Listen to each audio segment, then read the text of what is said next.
but actions that disrupt or distract the proceedings will not be tolerated. The chair reserves the right to remove disruptive persons from the hearing. The U.S. Capitol Police are on hand to assist with that task, and I thank them for their service. One housekeeping note before we get started. We are expecting to be called to the House floor for votes around 10:30. We'll go as long as we can up until those votes, and then I ask members to come back as soon as they can after voting. Upon conclusion, I also want to ask members, when you're entering and leaving the chamber, because there's hearings going on all across the Capitol because this time of day, please go in and out through the side door. Those doors make a lot of racket when you come in and out, so ingress and egress through the anteroom. All right, with that, I want to welcome our witnesses and thank them for their service to our nation. We are meeting today to review the Pentagon's FY27 budget request. Each year, the budget presentation gives us the opportunity to take a hard look at the threats we face and our ability to deter and defeat them. It helps us decide on a level of investment that will actually secure our homeland and protect our interests across the globe. Here are the facts that underlie this year's budget request.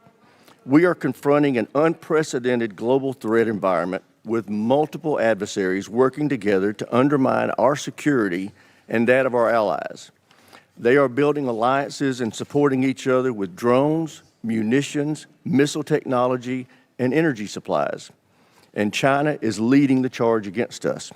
As you can see from this graphic, 25 years ago, the PLA was just a defensive force with little ability to project power beyond their borders. Today, the PLA is a modernized military force capable of projecting power well into the Pacific. Their rapid military buildup has delivered thousands of new ships, subs, missiles, and space assets that severely challenge our ability to safeguard our national security interest in the Indo-Pacific.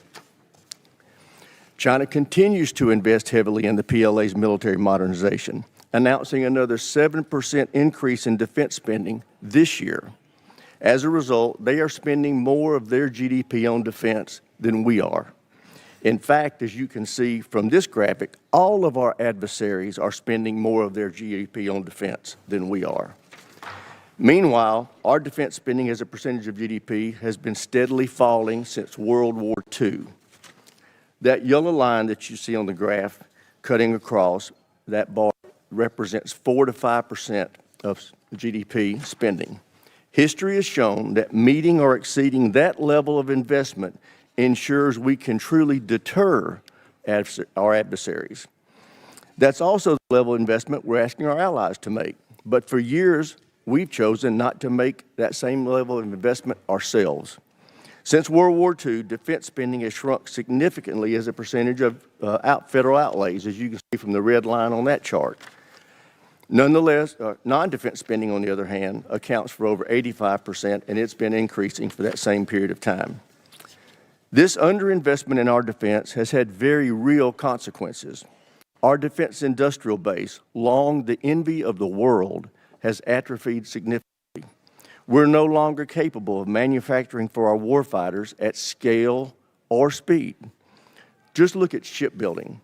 China builds 47% of the world's ships. The U.S. builds 0.1%. We build fewer ships than Croatia or the Netherlands. Our global munition stockpiles are low, and we lack the capacity to rapidly restock magazine depth. We have very little industrial capacity to mine, refine, or process critical minerals. As a result, many of our defense supply chains are reliant on the very adversaries we seek to deter.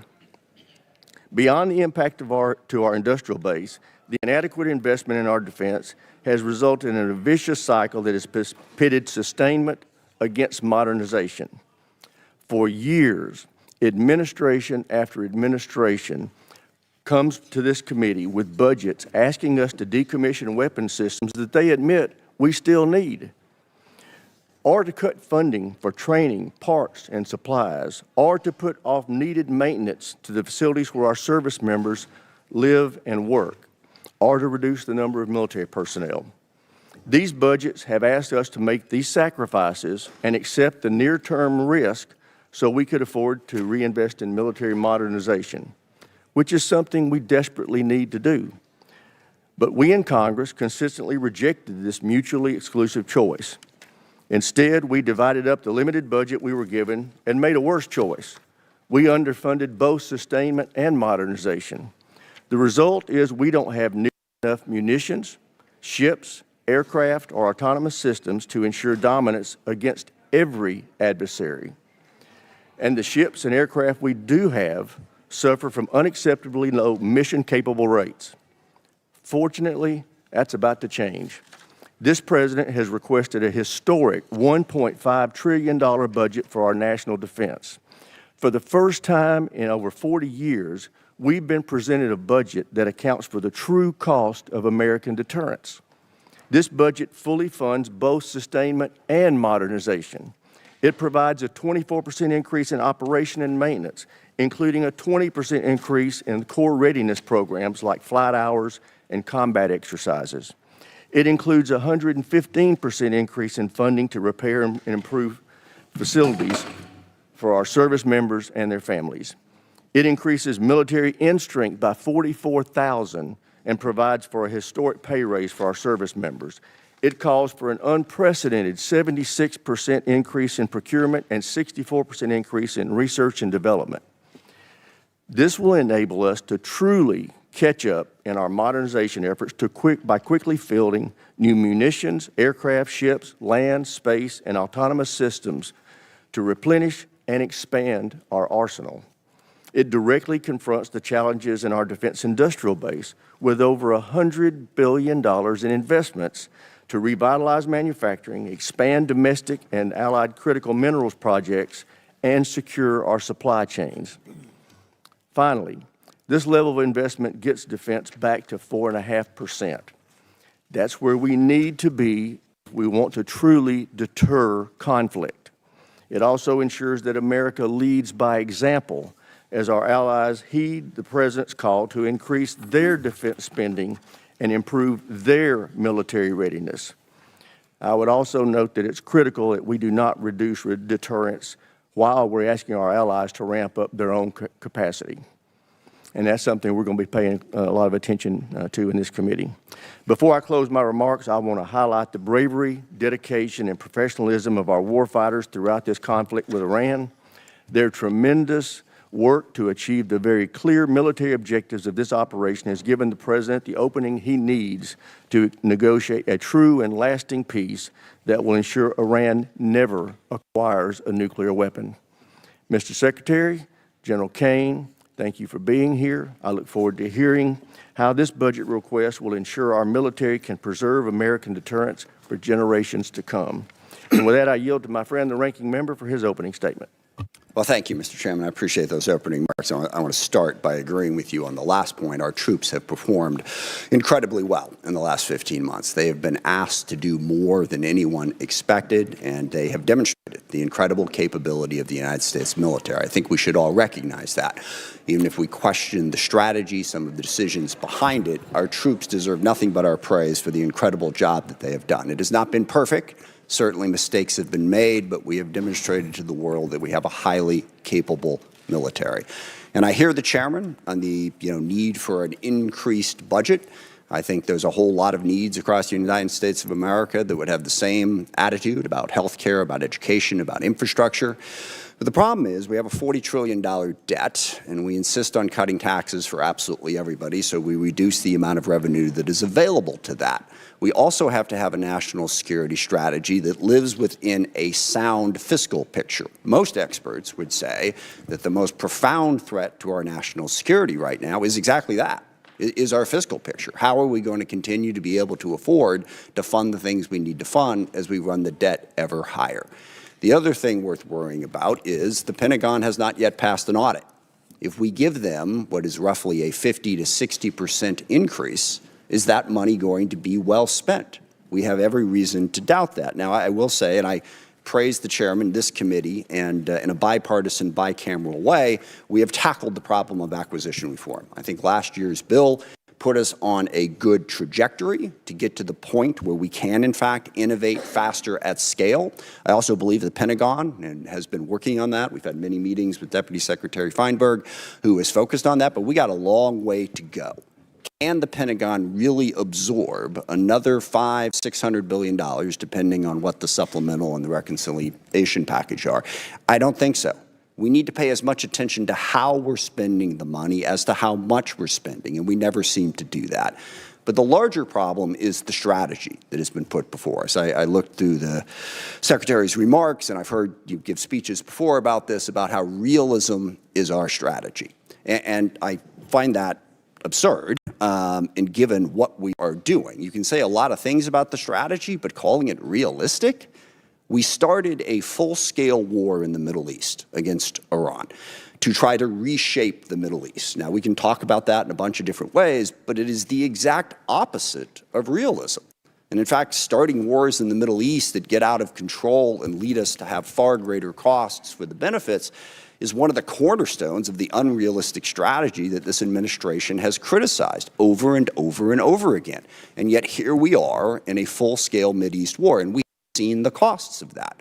Certainly at the top of that list is 13 service members killed and hundreds wounded, but it goes way beyond that thousands of civilians have been killed. Over a dozen countries now have been dragged into this war in one way or another. The Israel-Lebanon war has exploded since this war started. We now have a conflict between the Shia militias in Iraq and Kurdistan that is straining, to put it mildly, our relationship with Iraq, and also causing greater chaos throughout the Middle East. We've seen the impact on the economy. Certainly here at home, gas prices up by over $1. The impact of the fertilizer increase is going to come later as food prices skyrocket. But what is happening to us is a small part of what's happening to the rest of the world. Certainly the Middle East's economy has been tossed up in the air, but dozens of countries are rationing gasoline as we speak and experiencing extreme economic pain because of this war. So there's nothing realistic about that. And one of the big questions that we need to get answered today is, where is this going? What is the plan to achieve our objectives? We've seen the cost, and the cost is very, very high. All we keep hearing on the objectives is we keep seeing all of the targets that we have struck. And again, that is an incredible accomplishment from a tactical standpoint. I think the proficiency of our military has been on display, but we're not in this for a tactical advantage. We're in this to fundamentally change Iran. And as we sit here today, Iran's nuclear program is exactly what it was before this war started. They have not lost their capacity to inflict pain. They still have a ballistic missile program. They're still able to blockade the Strait of Hormuz and have the ships that are capable of doing that. What is the plan to get that to change? And most disturbingly, the president keeps telling us that it's over. What was it, a week ago Friday, the president announced that Iran had agreed to give up their nuclear program, to give up their ballistic missile program, to stop support for terrorist groups, to reopen the Strait of Hormuz. The only problem with that is literally none of that was true. He was completely making it up. It wasn't. Iran hadn't even agreed to meet with us, as became embarrassingly clear as the day spun out and poor J.D. Vance had to keep going back and forth to the airport. We never even had a meeting. So wish fulfillment is not really a strategy. I mean, maybe the president thinks he's doing some sort of Jedi mind trick and he can tell Iran, you will give up your nuclear weapons, and they automatically will. But that's not working. So what we need to hear today is what is going to work. We have 50,000 troops in the region who are still at risk. How are those tactical victories going to translate into some sort of strategic success? And by the way, this is one of the things that realism recognizes. You can win a whole lot of little small battles and lose the war, which is why you don't stumble into the war in the first place.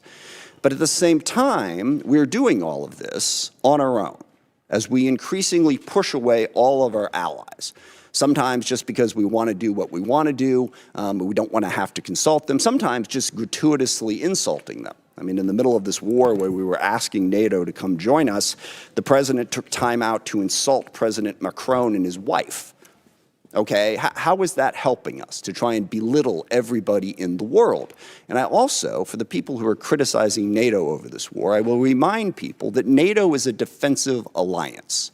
What that means is every country in it pledges to defend a country if attacked. And when we were attacked on 9/11, that's what NATO did. They put in Article 5, and for 20 years they fought beside us. NATO is not if any one of the countries decides to unilaterally and unwisely start a war precipitously that everyone else is supposed to join. That's not the way it works. So berating and belittling our allies after we did that and driving them ever further away from us, how is that realistic? Not only are we going to try to reshape the Middle East, but we're going to do it alone while we're pushing everybody away from us. And then we have other tools in our arsenal. You see that those numbers on the budget, but the State Department's really important. Development is really important. These are ways to achieve our ends, and we have moved away from that. We got rid of the entire USAID, literally causing the starvation of children in countries where we had pledged to provide food, causing massive healthcare disruptions, people literally dying because we cut that off. In diplomacy, we have sidelined, again, the entire world. France and the UK have brought together 44 different countries that have an interest in trying to open up the Strait of Hormuz. We've pushed them all aside. And then we've even pushed aside our own diplomatic corps. We have a very, very talented State Department. I praise today the talent of our military, and I will stand by that. They deserve that praise. Our diplomatic corps deserves that praise too. But we shoved them all to the side in favor of two real estate guys who are going to go negotiate all the deals in the world, which to date, by the way, has yielded exactly nothing. So there's nothing realistic about starting a war in the Middle East, going it alone, and pushing aside all diplomacy and all development and all other tools in our arsenal. And on top of that, of course, we also want to dominate the entire Western Hemisphere, including apparently annexing Canada and invading Greenland. How is any of that realistic? And then the administration comes before us and asks for what is a hopelessly unrealistic budget in this environment. Back on that chart there, when we were showing how much money we were spending on defense, we had a balanced budget. We had a surplus many years. We don't have that anymore. So call this strategy whatever you want to call it, but please don't call it realism. It's not. Forgive me, it reminds me of one of my favorite lines from A Princess Bride. It's a tense morning. I want to lighten it up a little bit. And the guy keeps saying, inconceivable, when things happen. And finally, the guy says to him, you keep using that word. I don't think you know what it means. I don't think we know what the word realism means. So please, can we not have the realism conversation? Let's have the conversation about what the strategy actually is. And I'm sure you have a different definition of it than I do. But as I look at it, the strategy seems to be to use as much violence, as much threats, as much coercion as possible to bend the world to our will. I think that is a very dangerous strategy because one of the oldest cliches in the military is the enemy gets a vote. And we may think that we can stand up and talk tough and talk about how strong we are and how we're burying our enemies and they're begging for a deal. We can do that all day long, all right? But the enemy gets a vote. They don't have to do what we tell them to do. And meanwhile, that coercive, violent strategy undermines our credibility in the world because the chairman is absolutely right. And this is one area where I strongly disagree with the folks on the far left who say that we don't really face any threats, that the U.S. is a malign influence in the world and always has been. I don't agree with that. China, Russia, Iran, North Korea, Hezbollah, Hamas, the Houthis, variety of other transnational terrorist groups, including, yes, narco-terrorists and human traffickers over here. They all are trying to weaken us, all right? They don't want a rules-based order. They want to play by their own rules. They want to push us aside. We want to be the side that stands up for the rules. But if what we're saying to the rest of the world is stick with us because we're a better bully than China, we coerce countries more effectively, that undercuts the very message we're trying to spread to build the coalition we need to be successful. I also worry about the values that we're showing the world. When the president threatens to kill off an entire civilization, that is the message coming out of the United States of America. If we are going to be this big, powerful force that throws our weight around the world wants to know at a minimum that we're doing it for the right reasons and with a sense of values to protect people, not to destroy entire civilizations. And we all hear that and we all go, well, gosh, he probably doesn't mean it. Well, that is so reassuring, okay, that he's just making it up. We're supposed to be the United States of America. I grew up on stories of the U.S. at the end of World War II being the country that the Germans wanted to surrender to, not the Russians, because they knew they could trust our values. We don't seem to care about those values. No rules of engagement. Give them no quarter, all right? That is not who we are supposed to be. And just one final point on that, the girls' school that got hit in the first days of this war. There is absolutely no question at this point what happened. We made a mistake, and that happens in war. We identified this target based on earlier charts, and yet 2 months after it happened, we refused to say anything about it, giving the world the impression that we just don't care. We do not care about the casualties and the chaos that is caused by our war, and we should care, even if we want to prosecute that war. Now, I agree with the chairman. We need a strategy. We face the most complex threat environment that we've faced in a very, very long time. So we really want to hear from the administration. Don't give us this realism, chest-thumping stuff. What are we really going to do to meet those threats, to deal with the challenges we face? And I'll close just by saying, one of the other ironies of this, of course, is we have a great example in the world right now of what our strategy should be and where our values should be, and that's Ukraine. And I'm really curious, here we are, we roll out the red carpet for Vladimir Putin. We belittle and insult President Zelensky in the White House. He has no cards, right? Well, here we are a year after that. Looks like he had a couple cards to play, because Ukraine is actually winning against Russia. Ukraine, a sovereign democracy standing up against a brutal, oppressive, coercive dictatorship. And we can't even bring ourselves on a consistent basis to say, we are with Ukraine and we are against what Putin is doing, and stand up and support them. So I want to see that strategy to meet the complex threat environment that we have. But simply saying we've already won and boasting and bragging and trying to belittle and insult the entire world, that's not going to get us to the posture that we need. So I hope we have a conversation about how we can build a strategy that makes sense and is actually realistic. With that, I yield back. I thank the ranking member for his opening statement. Now I'd like to introduce our witnesses. And we have the Honorable Pete Hegseth, Secretary of War, General Dan Caine, Chairman of the Joint Chiefs of Staff, and they are being accompanied by Mr. Jay Hurst, Acting Chief Financial Officer and Comptroller for the Department. I also want to welcome the Secretary's wife, Jennifer. Welcome to our hearing. Glad to have you here with us today. And with that, Ms. Secretary, we'll start with you. You're recognized. Well, thank you, Mr. Chairman. Ranking Member Smith, distinguished members of the committee, we appreciate the opportunity to testify in full support of President Trump's historic $1.5 trillion fiscal year 2027 budget request for the Department of War.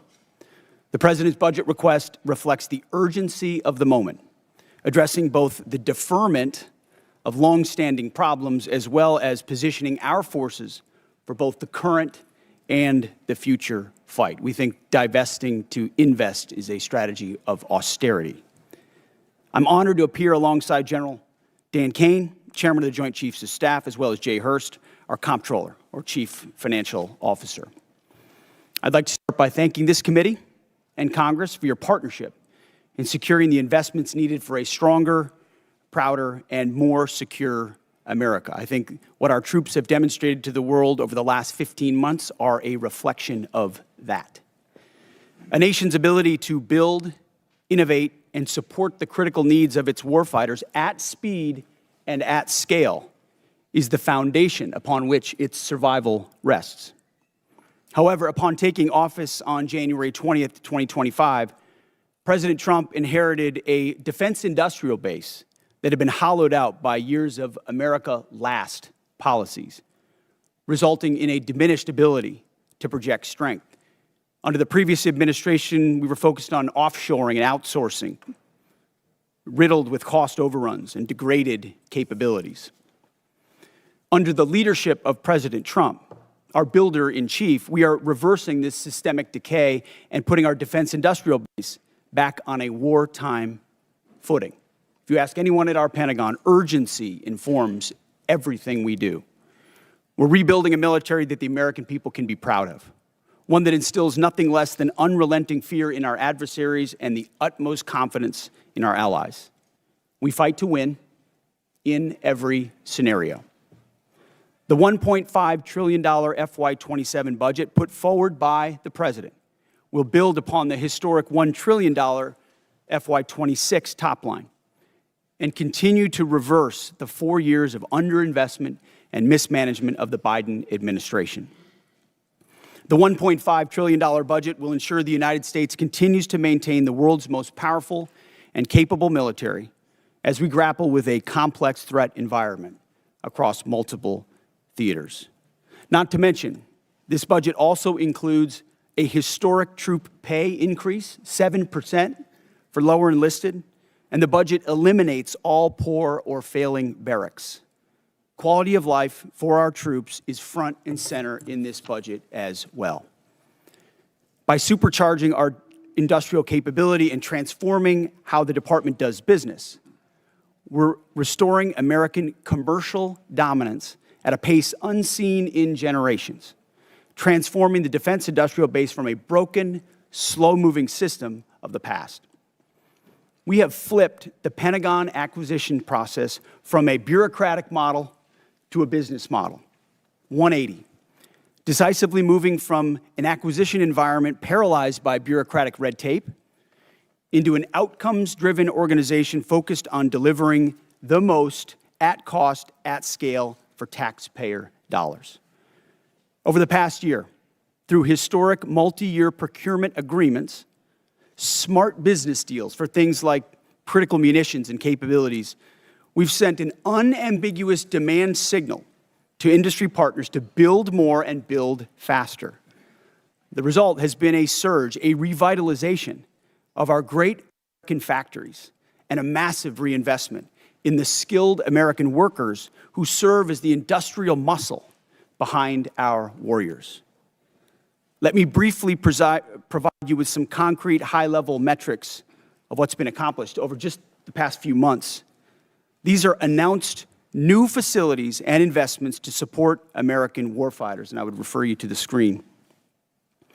The department has helped stimulate more than 250 private investment deals in 39 states, in 180 cities, and 150 companies worth more than $50 billion. It's resulted in 280 new or expanded facilities, more than 18 million new square feet of American manufacturing, and more than 70,000 new jobs in defense. This is the key part of this. These $50 billion of investment in new plants, new assembly lines, and new factories, these are private investments, not taxpayer dollars. By changing our department's, transforming our department's business model, American companies are investing in America with their own money, their own capital, a historic demonstration of American manufacturing and defense revitalization, all again with their capital, not Uncle Sam's. This has never been done before and is long overdue, from a bureaucratic model to a business model. Anyone on the outside looking in at what's been done inside this Pentagon in the last 12 months cannot deny the fundamental transformation at speed, at scale, to innovate and meet the threats of today and tomorrow. These investments equal great things for America, American families, and American workers, and help to ensure that our warfighters are able to defend the American dream and all American made. Together with the help of the policy updates and appropriations passed by Congress, President Trump's War Department has begun to turn the lights back on in manufacturing towns across this country, and once again, forging a lethal arsenal of freedom. Where critical supply chains are threatened, the War Department has acted decisively to inject capital, stimulate production, and prevent adversarial exploitation. We are firing up the American economic engine, and at every level of our defense industrial base. Every policy we pursue, every budgetary item we request serves to ensure that the department remains laser-focused on increasing lethality and survivability of our forces from the front lines to the factory floors. This is a historic budget, as you said, Mr. Chairman. This is a fiscally responsible budget. This is a warfighting budget. And speaking of warfighting, the topic of Iran, I'm sure will come up today, which I very much welcome discussing. I look forward to sharing the incredible successes of our military, achieved in a matter of weeks. President Trump, unlike other presidents, has had the courage to ensure Iran never gets a nuclear weapon, and he's ironclad in that. We have the best negotiator in the world driving that deal. The biggest challenge, the biggest adversary we face at this point are the reckless, feckless, and defeatist words of congressional Democrats and some Republicans 2 months in, I remind you, 2 months in to a conflict. Lest I remind you, and my generation understands how long we were in Iraq, how long we were in Afghanistan, how long we were in Vietnam. 2 months in, on an existential fight for the safety of the American people, Iran cannot have a nuclear bomb. We are proud of this undertaking. I am proud that President Trump has had the courage to do it, and I look forward to sharing more about what our troops have accomplished. So I thank you again for the opportunity to address this committee. I ask that God would continue to watch over our troops in harm's way, and those that have fallen are always in our memory, and we fight to ensure their legacy. Look forward to answering the questions of this committee. Thank you, Mr. Secretary. General Caine, you're recognized. Thank you, Chairman Rogers, Ranking Member Smith, and members of this committee. Thanks for having me today. I'm honored to be here today alongside the Honorable Pete Hegseth and Honorable Jay Hurst to testify on the President's fiscal year 2027 budget. I'm grateful for the opportunity to testify today, and I'm thankful for your continued partnership in support of our warfighters defending the homeland and our interests around the world. It's a privilege to speak with you today about the foundation of America's strength, our 2.8 million members of our joint force. And I'm continually inspired by our soldiers, sailors, airmen, Marines, Guardians, and Coast Guardsmen, and our civilians standing the watch for our nation, supported always by their families. Each and every one of them could have chosen another path, but they don't. They choose to serve and to do something more important than themselves. And every day they meet the nation's challenges, from combat operations to critical support roles, with the courage, tenacity, and grit that keeps our nation strong and secure. I would also like to express my deep gratitude for the 39 members of our joint force who've passed away during my time as the chairman, including 14 who've passed during Operation Epic Fury. As the Secretary said, we are deeply grateful for each of them and their families, and their names will never be forgotten. As the chairman, my duty is to ensure our civilian leadership has a comprehensive range of military options and the associated risks that to those leaders who make the nation's hardest decisions, and offer my military advice privately. I owe the President, the Secretary, and the Congress the truth at every turn. My blueprint for this role is General George C. Marshall. His commitment to civilian control of the military and nonpartisan military remains a constant standard and something I borrow from often. I strive daily to emulate his candor, delivering the facts to our leaders and telling them always what they need to hear, not always what they want to hear. And once a decision is made, executing it with absolute dedication, and that is the demand of our profession. I sit here today before you representing our incredible joint force, and I want to emphasize my commitment to this committee and the Congress that I will always follow General Marshall's steadfast example by providing clear and candid, nonpartisan military advice and working together with our civilian leaders to ensure that our military does the things that we must do, being prepared to deter and defend our nation, and if called upon, win our wars around the world.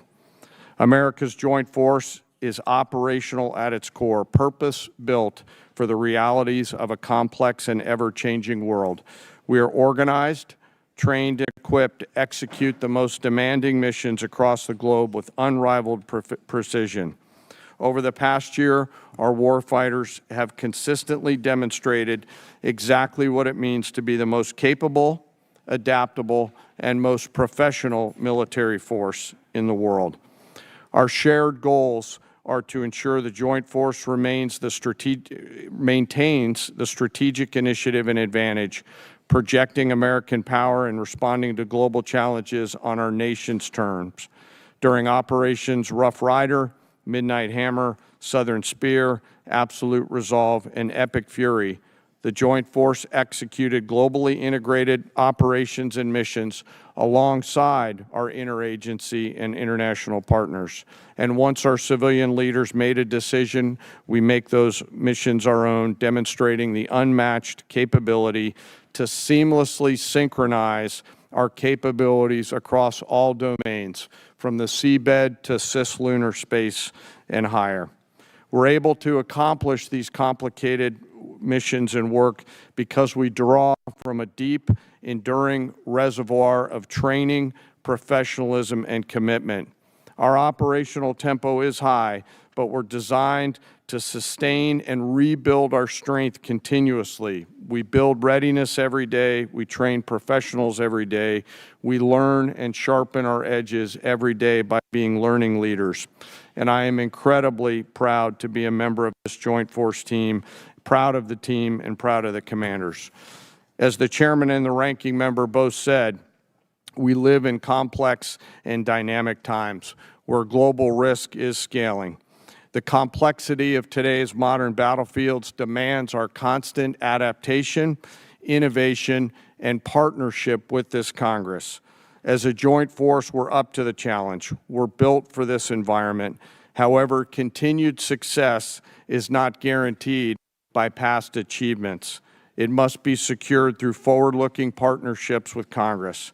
And to drive this pace and change and maintain our superiority, we need timely, predictable, and sustained investment. The resources we discussed today are critical to modernizing our force and ensuring that whatever threats emerge in the future, that your joint force is ready to meet those challenges, to protect our interests and defend our nation. As the Secretary said, the President's fiscal year 2027 budget supports the Department's goals of recharging the defense industrial base and the national industrial base, ensuring our military is ready, securing our military advantage. Within the joint force, the uniform side, our priorities remain the same, ensuring our warfighters are properly armed, globally integrated, and ready, while always taking care of our people. And what truly sets our people apart from other militaries around the world is the 1.8 million enlisted members of our force, who maintain readiness beyond reproach and are the envy of every other nation.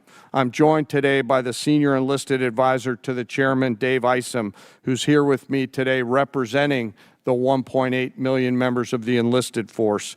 He is a great American, not an Americant. While we face dynamic and a dangerous world, I have the absolute trust in the extraordinary men and women who come and volunteer to serve our nation within our joint force. They execute the missions quietly every day, and coupled with the American spirit, outthink, outcompete, and relentlessly innovate, we will maintain our decisive edge, but doing so requires your partnership. We stand ready today to answer our nation's call. It remains the honor of a lifetime for me to serve alongside the members of this joint force.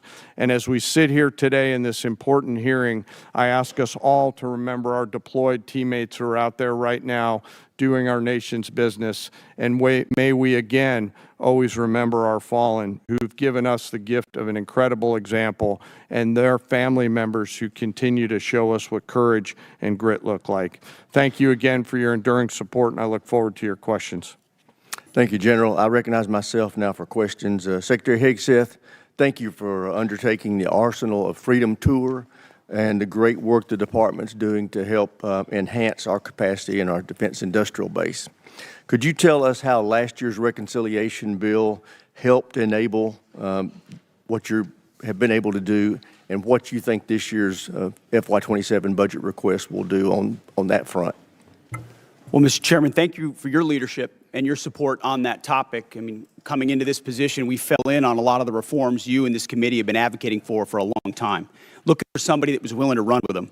And our department have run with those. And that reconciliation bill last year was kind of the rocket fuel to initiate President Trump's priorities in this department. So we fell in on a department that was focused on a lot of the wrong things, going in the wrong direction. And with reconciliation, we were able to put, $22 billion in shipbuilding, $22 billion into Golden Dome, $25 billion into munitions, established drone dominance, which we're continuing to do this day in this next budget funds. So getting in front of that budget cycle, which had been notoriously unpredictable, coming out of the continuing resolution of FY25, to fund this and then a historic bill in FY26, laid the groundwork for this historic budget to ensure that we're not coming at a cold start here. We came into this administration. Reconciliation was a beautiful tool. We were able to use that through that one big beautiful bill to fund the priorities of this department. We spent on $4 billion on barracks, started immediately getting after the quality of life of barracks. Because of the austerity of the Biden administration, we traded off of maintenance, traded off of quality of life to try to fund other things operationally. This budget stops that cycle and both invests in sustainment and modernization, which is something that's critically important. So without that reconciliation bill, I think, Mr. Chairman, we'd be in a very different place. So thank you for that. Great. Well, as you are aware, the expansion of the defense industrial base is the principal focus of this year's NDAA. So in addition to enacting this budget request that's been submitted, we want to work with you to enhance the department's statutory authorities to improve the capacity of our DIB. What additional changes in law, such as the additional multi-year block buy authority, would you recommend that we pursue in this year's NDAA? A few aspects of the acquisition transformation that's been undertaken by Undersecretary Duffy in acquisitions and sustainment. So there are some aspects of that we'd like to codify even more. But you mentioned it. Multi-year procurement is incredibly important and one of the most important parts of this bill. When this committee and this Congress funds those things, companies are already breaking ground on tens of billions of dollars of new plants. You name we've got 14 in our ammunition council that we're focusing on certain ammunitions. There are 14 that are critical. PAC-3s, SM-3s, SM-6s, THAADs, Patriots, Tomahawks, AMRAAMs, JASSMs, you name prisms, you name them. We were building them at too slow and too low a level. Now the companies are going to pay for those factories and those production lines. And when Congress gives those 5 to 7 year demand signals, they'll then fund it, not just, hey, can we get 10 more per month, but can we 2x, 3x, 4x the production, pay for it now, and the companies invest accordingly. So it's been a critical aspect of some of what we've done so far, but we need more of those 5 to 7 year investments. Great. General Caine, what does the $1.5 trillion budget mean for the warfighter and our ability to project forces and secure our interests around the globe? Chairman, in my view, this represents a historic down payment on future security. If the budget is approved and ultimately deployed, as we look at the character of warfare changing very, very fast, what's layered in to this budget by our civilian leaders will allow us to start getting ahead of where technology is evolving. And as I mentioned, the character of warfighting is changing pretty quickly. Mass, simultaneity, autonomy, undersea, space, cyber, information, all of those ways that are now manifesting themselves on the battlefields around the world require a higher end of capital investment, and that's why we're grateful for the opportunity to have this budget make its way to the joint force. So it's an important down payment on the future here, sir. Great. Thank you. Thank you, sir. With that, I yield to the ranking member for any questions he may have. Thank you. Mr. Hurst, drag you into the conversation here. We have not yet received from the Pentagon the costs of the war. So just for the record, we'd like to get that as soon as possible. Certainly the munitions expended, but also underreported is we've had a fair amount of equipment destroyed, including 2 C-130s with the rescue of our downed airmen. So do you have either A, a cost estimate coming to us anytime soon, or B, a specific supplemental request? Thank you for that question. So approximately at this day, we're spending about $25 billion on Operation Epic Fury. Most of that is munitions. There's part of that is obviously O&M and equipment replacement. We will formulate a supplemental through the White House that will come to Congress once we have a full assessment of the cost of the conflict. Sure. So you're saying the full cost at this point is $25 billion? Yeah, that's our estimate for the cost. Okay. Interesting, because I'm glad you answered that question, because we've been asking for a hell of a long time, and no one's given us the number. So if you could get those details over to us, that would be great. Mr. Secretary, you mentioned the nuclear aspect of Iran and the war. And it is worth noting that every president prior to this one, including President Trump in his first term, also prevented Iran from getting a nuclear weapon without actually having to go to war in Iran. So we need to keep that in mind. But also, since the war started, Iran's nuclear arsenal has not been weakened in any way. And at the moment, in negotiations, what Iran is saying, basically pay us to open up the strait. That's their position, which is completely untenable. I agree. It's worth noting, of course, that the strait was open before the war started. Now we're negotiating to get back to status quo. And Iran's most recent offer is to say, we'll talk about nukes later. So what is the plan to actually turn all of this lethal kinetic action into an improvement in the nuclear situation? Because we haven't gotten there yet. Play it out for us. How does that happen? How does it actually lead to that result? Well, I would take issue with the premise of the question that nothing was done. Operation Midnight Hammer was a very effective. Well, I didn't say nothing was done. I said in this war. Ultimately, this war started. well, this under this administration, unlike other administrations, which cut bad deals and pallets of cash with no ability to oversee whether Iran is actually pursuing a nuclear program. Which is where if we we're want at. to litigate JCPOA or the Iran deal, our view, the president's view, is that was a very bad deal. Okay. That gave them a That's bunch the of money past. up front. What's the future? To fund, you talked about negotiated deals. Allowed them to fund their proxies and spread Hamas and Hezbollah all around the region, build up nuclear capabilities. Great. What are we going to do now? President Trump has been clear-eyed, from the killing of Qasem Soleimani to the pulling out of the Iran deal to Midnight Hammer and now to this effort to recognize that you have to stare down this kind of enemy who's hell-bent on getting a nuclear weapon and get them to a point where they're at the table giving it up in a way that ensures they never have it. So they haven't broken yet. Okay, we haven't gotten there yet. For all of the Well, their nuclear facilities have been obliterated. Underground, they're buried, and we're watching them 24/7. So we know where any nuclear material reclaiming might be. my time for we're just a watching quick second here. We had to start this war, you just said, 60 days ago, because the nuclear weapon was an imminent threat. Now you're saying that it was completely obliterated? They had not given up their nuclear ambitions, and they had a conventional shield of thousands of So Operation Midnight They're at the Hammer weakest accomplished moment. nothing of substance. It You're left us missing- at you're exactly missing the the same point. place we were before. So Their, much so their that we had to facilities start were a bombed war. and obliterated.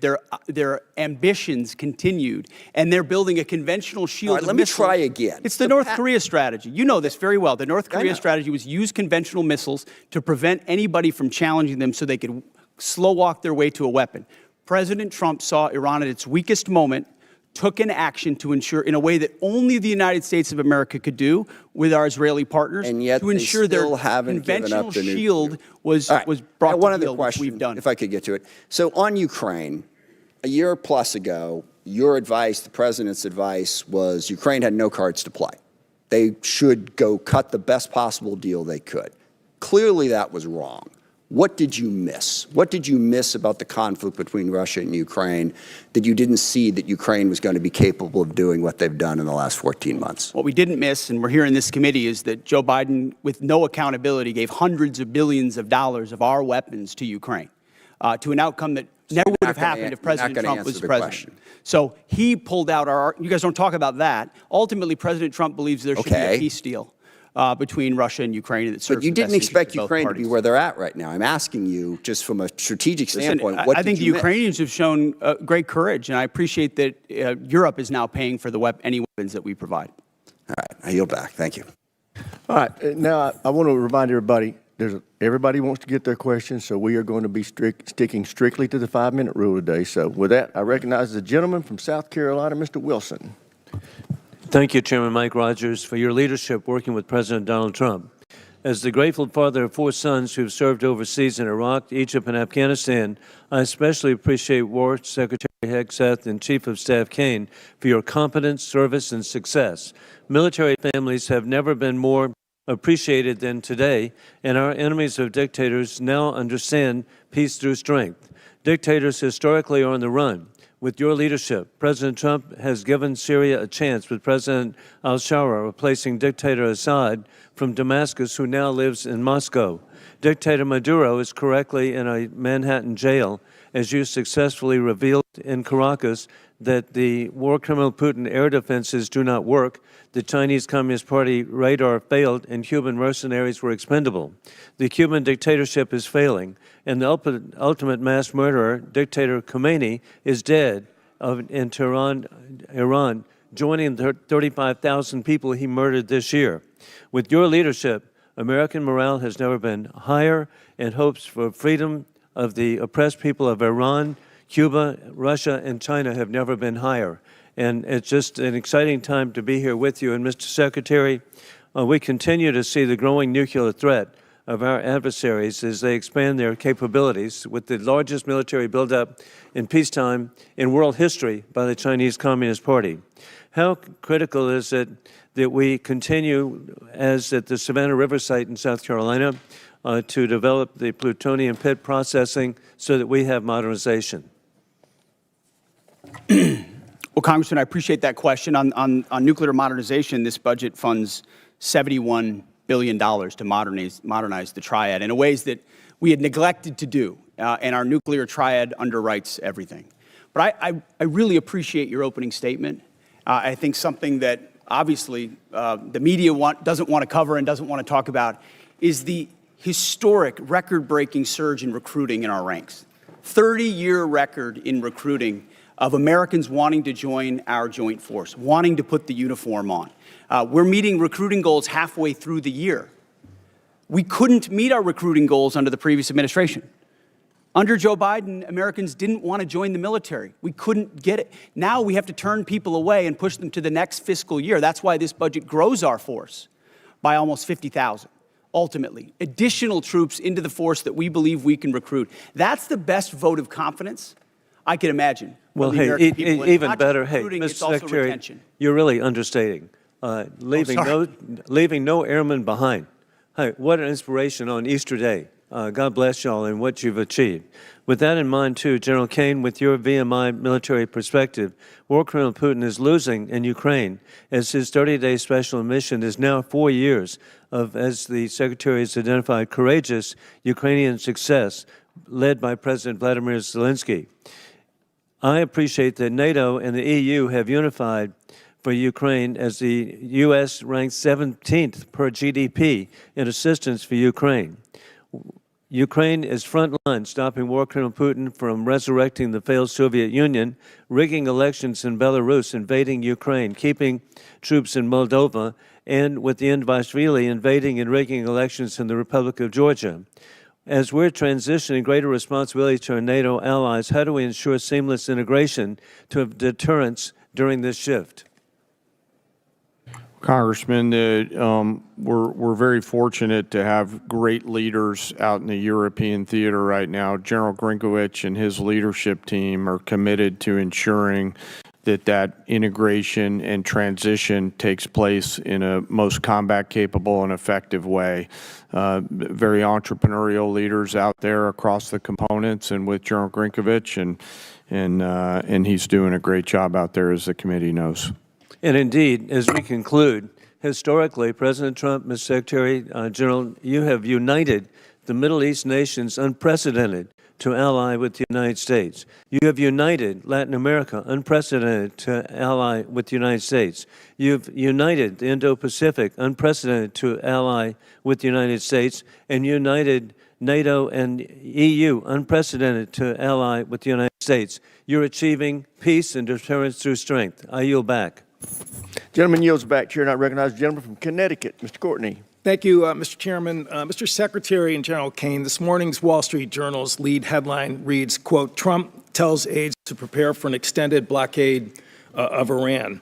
It goes on to describe, again, the thinking behind the strategy, but also talks about how prolonging the blockade is going to continue to drive up energy costs all over the world.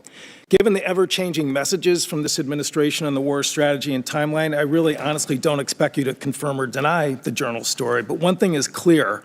The number of transits across the Strait of Hormuz has dropped to the lowest level since the war began, and commodity markets have stopped listening to the happy talk, and crude oil prices this morning have risen to the highest level since the war in Ukraine started in 2022. AAA reported this morning that the average price of gas is $4.30 a gallon, up 30 cents in 1 week. Diesel's average is $5.45. My friend Mr. Garamendi says in California it's closer to $8 a gallon. And fertilizer prices have also hammered farmers at exactly the same time they're beginning planting all across the country. Aside from the damage this war has done to American consumers, farmers, and small businesses, I want to focus for a minute on the cost of the war and our military readiness, particularly to other combatant commands.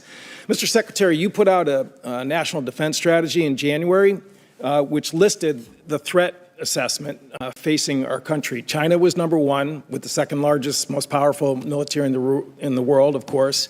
Russia's nuclear force clearly was number two in terms of the threat they pose to the homeland.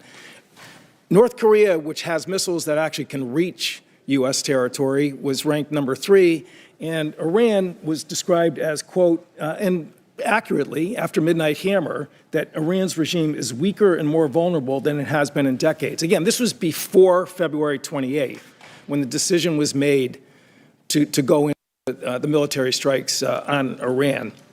So today, we have 3 carrier strike forces in Central Command. The Indo-PACOM, which is where Russia and China are operating their navies, 52% of the globe. We have 1 carrier strike group in Japan, George Washington. And the imbalance in terms of just, what our commitments and frankly, what our national defense strategy, is just blindingly obvious in terms of what this war is doing. Gerald Ford is on day 312 of its deployment. They've gone through fires, plumbing problems, and again, an extended deployment, which in my opinion, is hitting readiness as hard as anything I've seen in the time that I've been on this committee. So, General Caine, in terms of, again, the carrier strike groups that are over there, assuming that we get to some end game here, Ford is not going over to the Indo-Pacific to buttress the gap that exists there today. They've got to go back into pretty heavy repair and availability in terms of trying to recover from their deployment.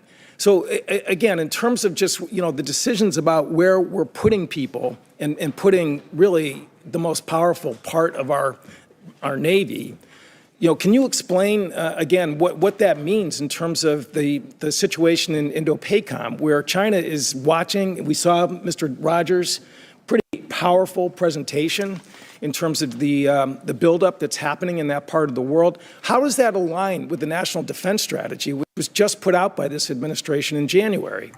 Well, sir, first I want to echo your comments on the Ford Strike Group. Fantastic work by incredible sailors, not just the Ford herself, but the other ships as well, on a historic cruise doing incredible work for the nation. But excuse me, how does that balance with the national defense strategy? Yes, sir, happy to answer the way I think about this.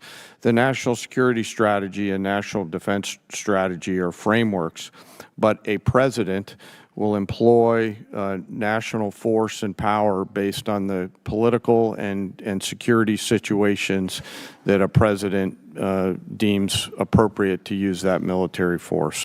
There's always trade-offs in all of these things.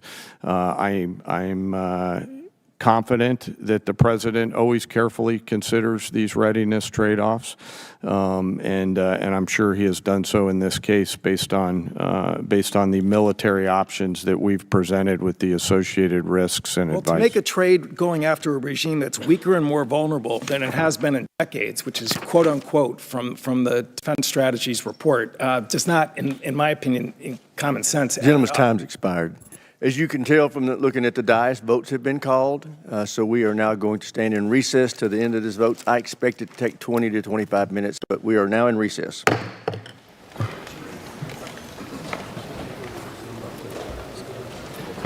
C-SPAN 3 is live on Capitol Hill, where Defense Secretary Pete Hegseth and the Chair of the Joint Chiefs of Staff, General Dan Caine, are testifying on the Pentagon's 2027 budget amid the U.S. Iran conflict.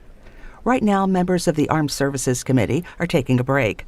While members break, we'll show you testimony from earlier. It will come to order. Without objection, the chair reserves the right to declare the committee in recess at any point. Before we begin, I want to remind those in the audience that this hearing is open to the public, but actions that disrupt or distract the proceedings will not be tolerated. The chair reserves the right to remove disruptive persons from the hearing. The U.S. Capitol Police are on hand to assist with that task, and I thank them for their service. One housekeeping note before we get started. We are expecting to be called to the House floor for votes around 10:30. We'll go as long as we can up until those votes, and then I ask members to come back as soon as they can after voting. Upon conclusion, I also want to ask members, when you're entering and leaving the chamber, because there's hearings going on all across the Capitol because this time of day, please go in and out through the side door. Those doors make a lot of racket when you come in and out, so ingress and egress through the anteroom. All right, with that, I want to welcome our witnesses and thank them for their service to our nation. We are meeting today to review the Pentagon's FY27 budget request.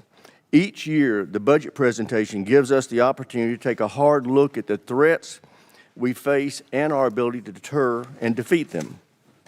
It helps us decide on a level of investment that will actually secure our homeland and protect our interests across the globe. Here are the facts that underlie this year's budget request. We are confronting an unprecedented global threat environment with multiple adversaries working together to undermine our security and that of our allies. They are building alliances and supporting each other with drones, munitions, missile technology, and energy supplies. And China is leading the charge against us. As you can see from this graphic, 25 years ago, the PLA was just a defensive force with little ability to project power beyond their borders. Today, the PLA is a modernized military force capable of projecting power well into the Pacific. Their rapid military buildup has delivered thousands of new ships, subs, missiles, and space assets that severely challenge our ability to safeguard our national security interest in the Indo-Pacific. China continues to invest heavily in the PLA's military modernization, announcing another 7% increase in defense spending this year. As a result, they are spending more of their GDP on defense than we are. In fact, as you can see from this graphic, all of our adversaries are spending more of their GDP on defense than we are.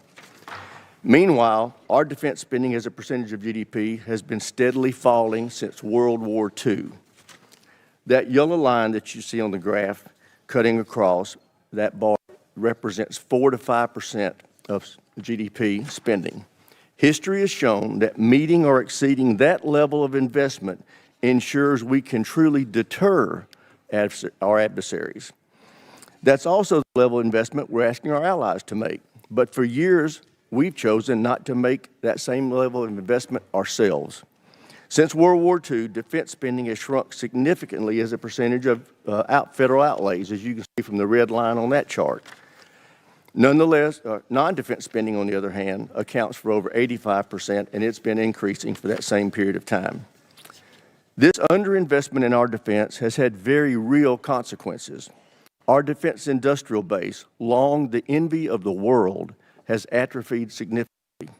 We're no longer capable of manufacturing for our warfighters at scale or speed. Just look at shipbuilding.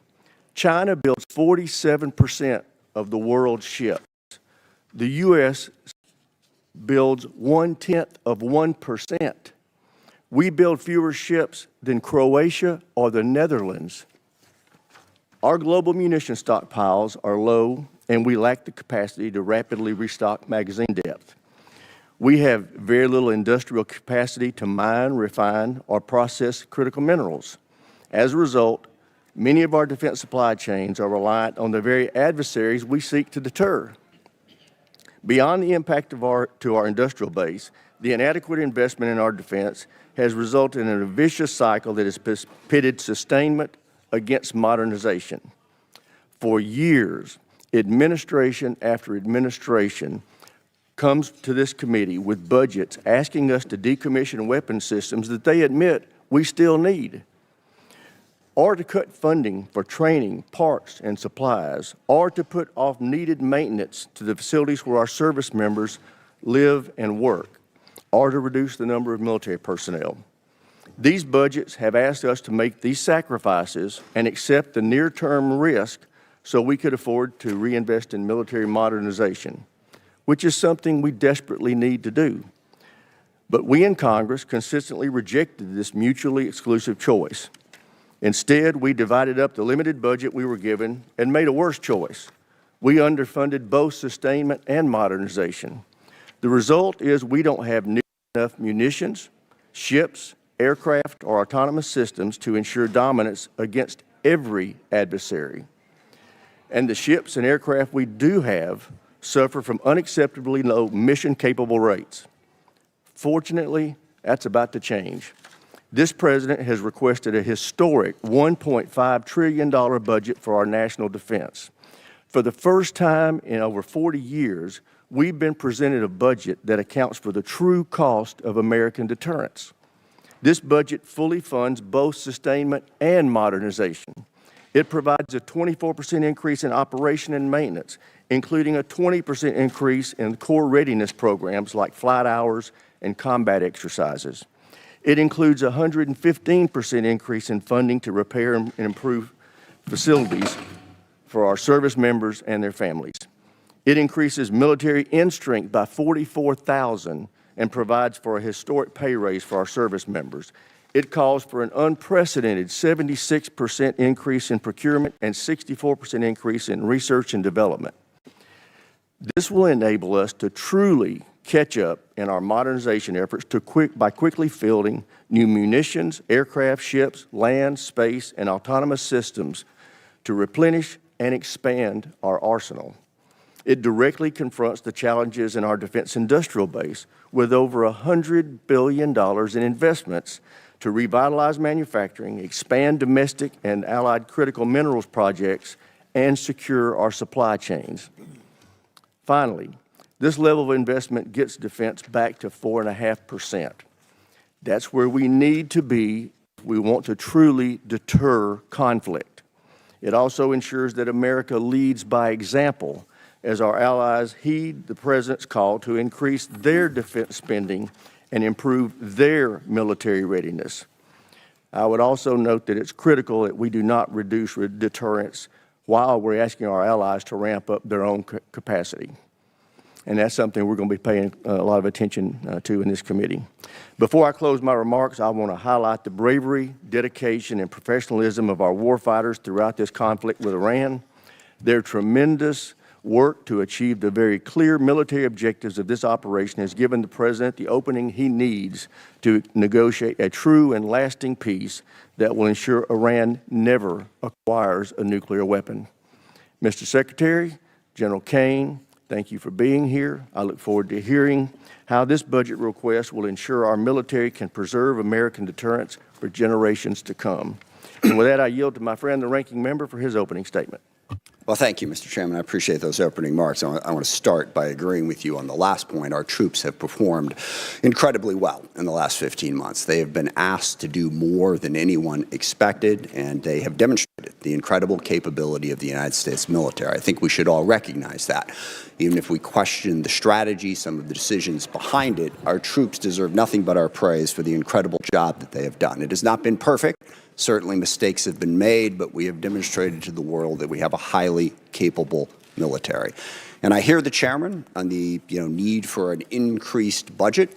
I think there's a whole lot of needs across the United States of America that would have the same attitude about health care, about education, about infrastructure. But the problem is we have a $40 trillion debt, and we insist on cutting taxes for absolutely everybody, so we reduce the amount of revenue that is available to that. We also have to have a national security strategy that lives within a sound fiscal picture. Most experts would say that the most profound threat to our national security right now is exactly that, is our fiscal picture. How are we going to continue to be able to afford to fund the things we need to fund as we run the debt ever higher? The other thing worth worrying about is the Pentagon has not yet passed an audit. If we give them what is roughly a 50 to 60% increase, is that money going to be well spent? We have every reason to doubt that. Now, I will say, and I praise the chairman, this committee, and in a bipartisan, bicameral way, we have tackled the problem of acquisition reform. I think last year's bill put us on a good trajectory to get to the point where we can, in fact, innovate faster at scale. I also believe the Pentagon has been working on that. We've had many meetings with Deputy Secretary Feinberg, who is focused on that, but we got a long way to go. Can the Pentagon really absorb another $500–600 billion, depending on what the supplemental and the reconciliation package are? I don't think so. We need to pay as much attention to how we're spending the money as to how much we're spending, and we never seem to do that.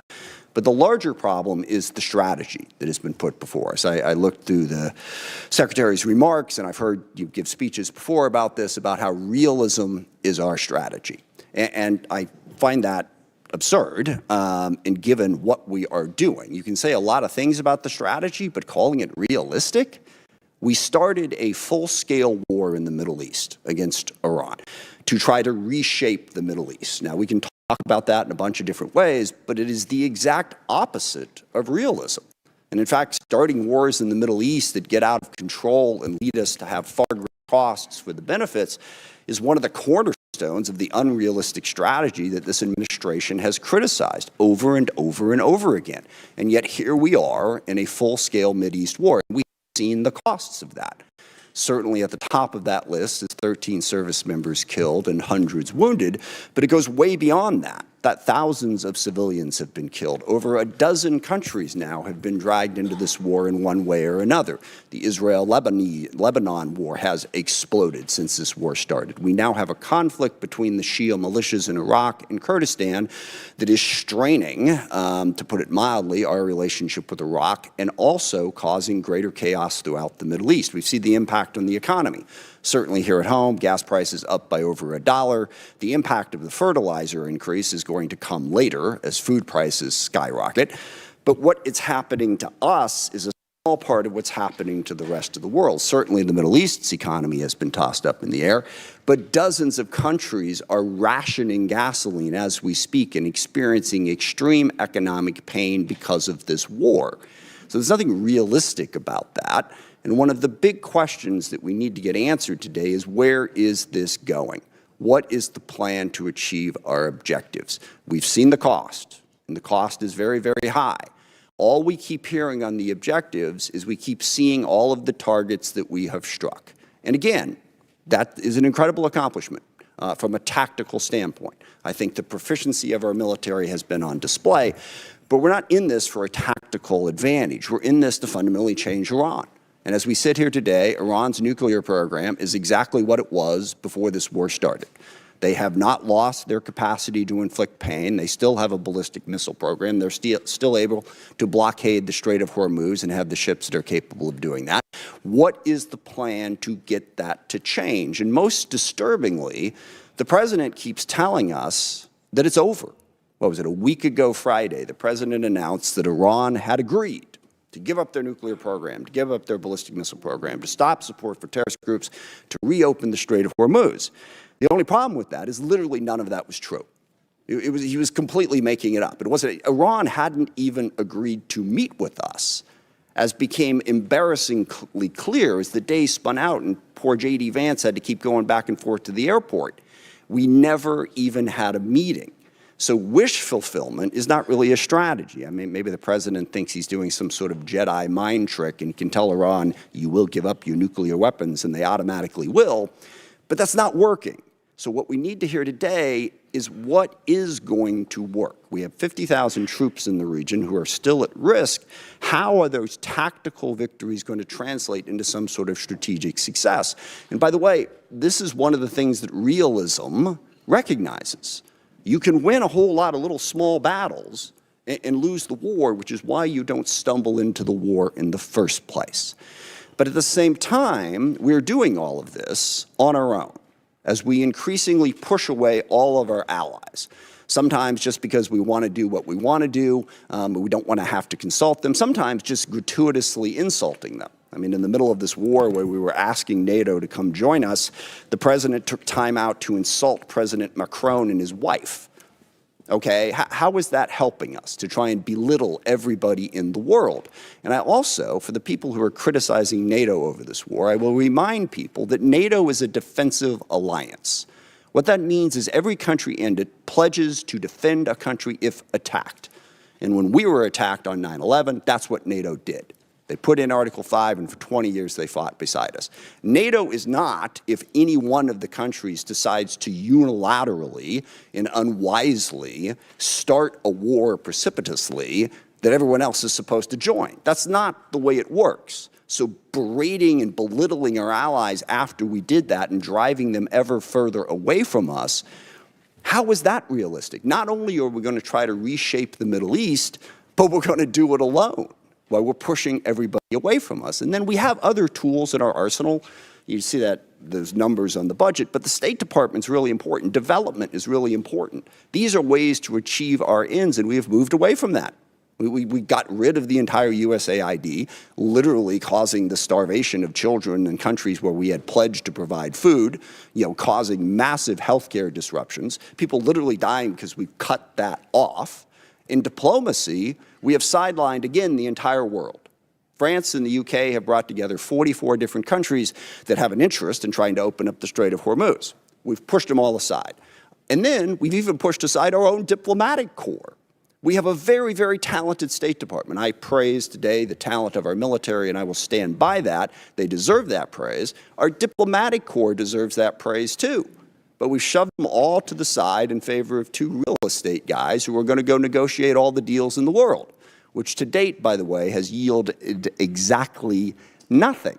So there's nothing realistic about starting a war in the Middle East, going it alone, and pushing aside all diplomacy and all development and all other tools in our arsenal. And on top of that, of course, we also want to dominate the entire Western Hemisphere, including apparently annexing Canada and invading Greenland. How is any of that realistic? And then the administration comes before us and asks for what is a hopelessly unrealistic budget in this environment. Back on that chart there, when we were showing how much money we were spending on defense, we had a balanced budget. We had a surplus many years. We don't have that anymore. So call this strategy whatever you want to call it, but please don't call it realism. It's not. Forgive me, it reminds me of one of my favorite lines from A Princess Bride. It's a tense morning. I want to lighten it up a little bit. And the guy keeps saying, inconceivable, when things happen. And finally, the guy says to him, you keep using that word. I don't think you know what it means. I don't think we know what the word realism means. So please, can we not have the realism conversation? Let's have the conversation about what the strategy actually is. And I'm sure you have a different definition of it than I do. But as I look at it, the strategy seems to be to use as much violence, as much threats, as much coercion as possible to bend the world to our will. I think that is a very dangerous strategy because one of the oldest cliches in the military is the enemy gets a vote. And we may think that we can stand up and talk tough and talk about how strong we are and how we're burying our enemies and they're begging for a deal. We can do that all day long, all right? But the enemy gets a vote. They don't have to do what we tell them to do. And meanwhile, that coercive, violent strategy undermines our credibility in the world because the chairman is absolutely right. And this is one area where I strongly disagree with the folks on the far left who say that we don't really face any threats, that the U.S. is a malign influence in the world and always has been. I don't agree with that. China, Russia, Iran, North Korea, Hezbollah, Hamas, the Houthis, variety of other transnational terrorist groups, including, yes, narco-terrorists and human traffickers over here. They all are trying to weaken us, all right? They don't want a rules-based order. They want to play by their own rules. They want to push us aside. We want to be the side that stands up for the rules. But if what we're saying to the rest of the world is stick with us because we're a better bully than China, we coerce countries more effectively, that undercuts the very message we're trying to spread to build the coalition we need to be successful. I also worry about the values that we're showing the world. When the president threatens to kill off an entire civilization, that is the message coming out of the United States of America. If we are going to be this big, powerful force that throws our weight around the world wants to know at a minimum that we're doing it for the right reasons and with a sense of values to protect people, not to destroy entire civilizations. And we all hear that and we all go, well, gosh, he probably doesn't mean it. Well, that is so reassuring, okay, that he's just making it up. We're supposed to be the United States of America. I grew up on stories of the U.S. at the end of World War II being the country that the Germans wanted to surrender to, not the Russians, because they knew they could trust our values. We don't seem to care about those values. No rules of engagement. Give them no quarter, all right? That is not who we are supposed to be. And just one final point on that. The girls' school that got hit in the first days of this war. There is absolutely no question at this point what happened. We made a mistake, and that happens in war. We identified this target based on earlier charts, and yet 2 months after it happened, we refused to say anything about it, giving the world the impression that we just don't care. We do not care about the casualties and the chaos that is caused by our war, and we should care, even if we want to prosecute that war. Now, I agree with the chairman. We need a strategy. We face the most complex threat environment that we've faced in a very, very long time. So we really want to hear from the administration. Don't give us this realism, chest-thumping stuff.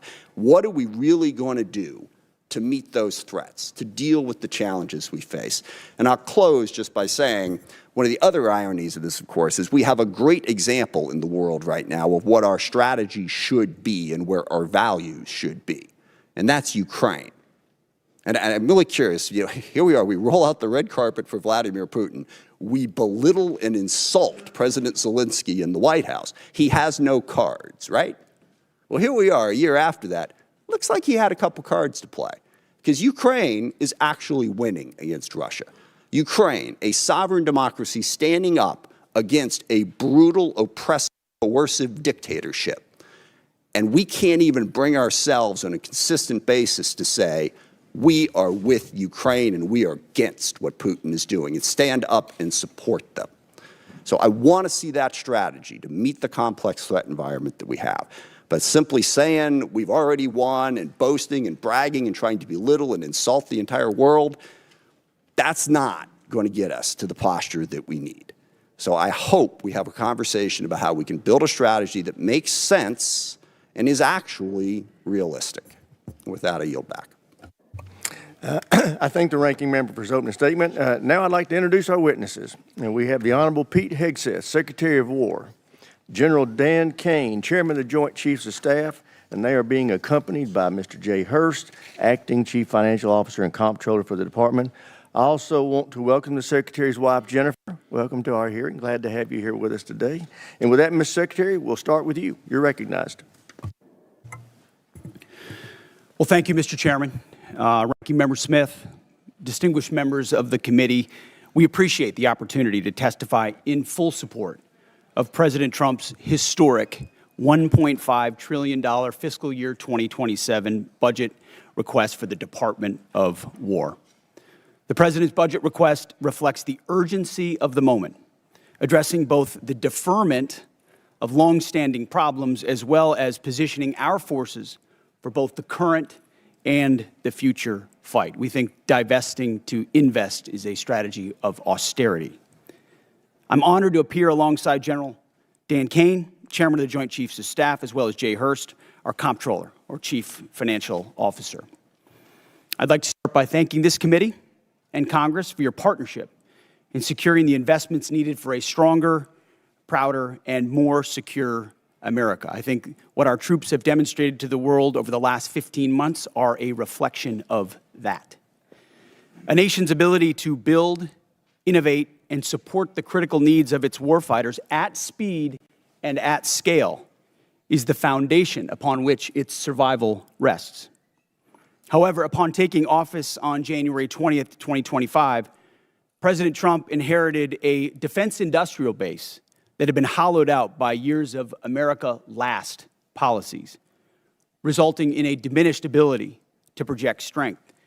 Under the previous administration, we were focused on offshoring and outsourcing, riddled with cost overruns and degraded capabilities.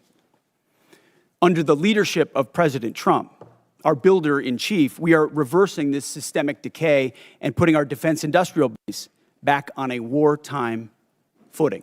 If you ask anyone at our Pentagon, urgency informs everything we do. We're rebuilding a military that the American people can be proud of, one that instills nothing less than unrelenting fear in our adversaries and the utmost confidence in our allies. We fight to win in every scenario.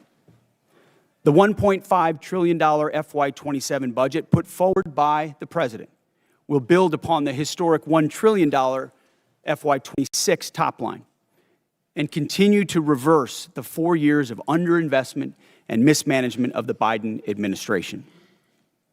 The $1.5 trillion budget will ensure the United States continues to maintain the world's most powerful and capable military as we grapple with a complex threat environment across multiple theaters. Not to mention, this budget also includes a historic troop pay increase, 7% for lower enlisted, and the budget eliminates all poor or failing barracks. Here, we'll come back to order. Secretary, can you hear my voice clearly? General, can you hear my microphone now? Okay. Yes, sir. Gentleman from Ohio, Mr. Turner is recognized. Thank you, Mr. Chairman. Secretary Hegseth, your written testimony on page 20 includes a statement concerning the importance of FISA and Section 702, which is incredibly timely because this body is going to be voting today on 702, which could be expiring this week. You state this vital tool keeps Americans safe, provides critical intelligence to our warfighters, and is subject to a rigorous system of oversight by all three branches of government to guarantee the protection of the constitutional rights of the American people. Thought I'd give you a moment to expound on that because this is going to be very important because there's several people who right now in this body are going to be considering their support for 702's reauthorization. Well, thank you for that opportunity, Congressman. Yes, this department strongly supports the reauthorization of FISA 702. And it is not hyperbole to say many of the most important missions we have executed could not have happened without the intelligence gathered through FISA 702. So we would urge members to support that so we can continue doing the good work of the American people. Thank you, Mr. Secretary. I appreciate your comments that Iran must never be permitted to obtain a nuclear weapon. There have been many comments that have been made concerning allies who have not assisted or supported the effort. General Caine, there have been many allies who have been essential for us to be able to execute the functions necessary both for Midnight Hammer and for the current ongoing operation. I'd like to ask you to speak for a moment about the essential aspect of the allies that are supporting the effort. There are bases that are necessary, are forward operating facilities, both our allies in the Middle East, both our NATO allies, those in Europe, throughout. We would not be able to undertake this current operation without the use and support of facilities that we have in our bases throughout NATO, Europe, and the Middle East. If you could, for a moment, expound on the integral nature of our facilities that include those bases that are located within our allies. Well, Congressman, from a purely military standpoint, allies and alliances are important. They allow us, you did a better job than I could on articulating the importance of access, basing, and overflight considerations. who those allies are and the quality of those alliances are left our civilian leaders, but certainly we appreciate those allies who've helped us and assisted us along the way. General, you would describe them as having been essential. Yes, sir. Because it's very important. I mean, we want to make certain that that we treat adversaries as adversaries and allies like allies, especially those that are essential. The King was here yesterday, and as he was speaking, he received a standing ovation when he implored this body to continue our support for Ukraine. In the 2026 National Defense Strategy, it assesses Russia will remain a persistent, manageable threat. It specifically identifies Russia's continued threat to Ukraine, and we have, of course, currently the presidential continued drawdown authority that can support Ukraine, and also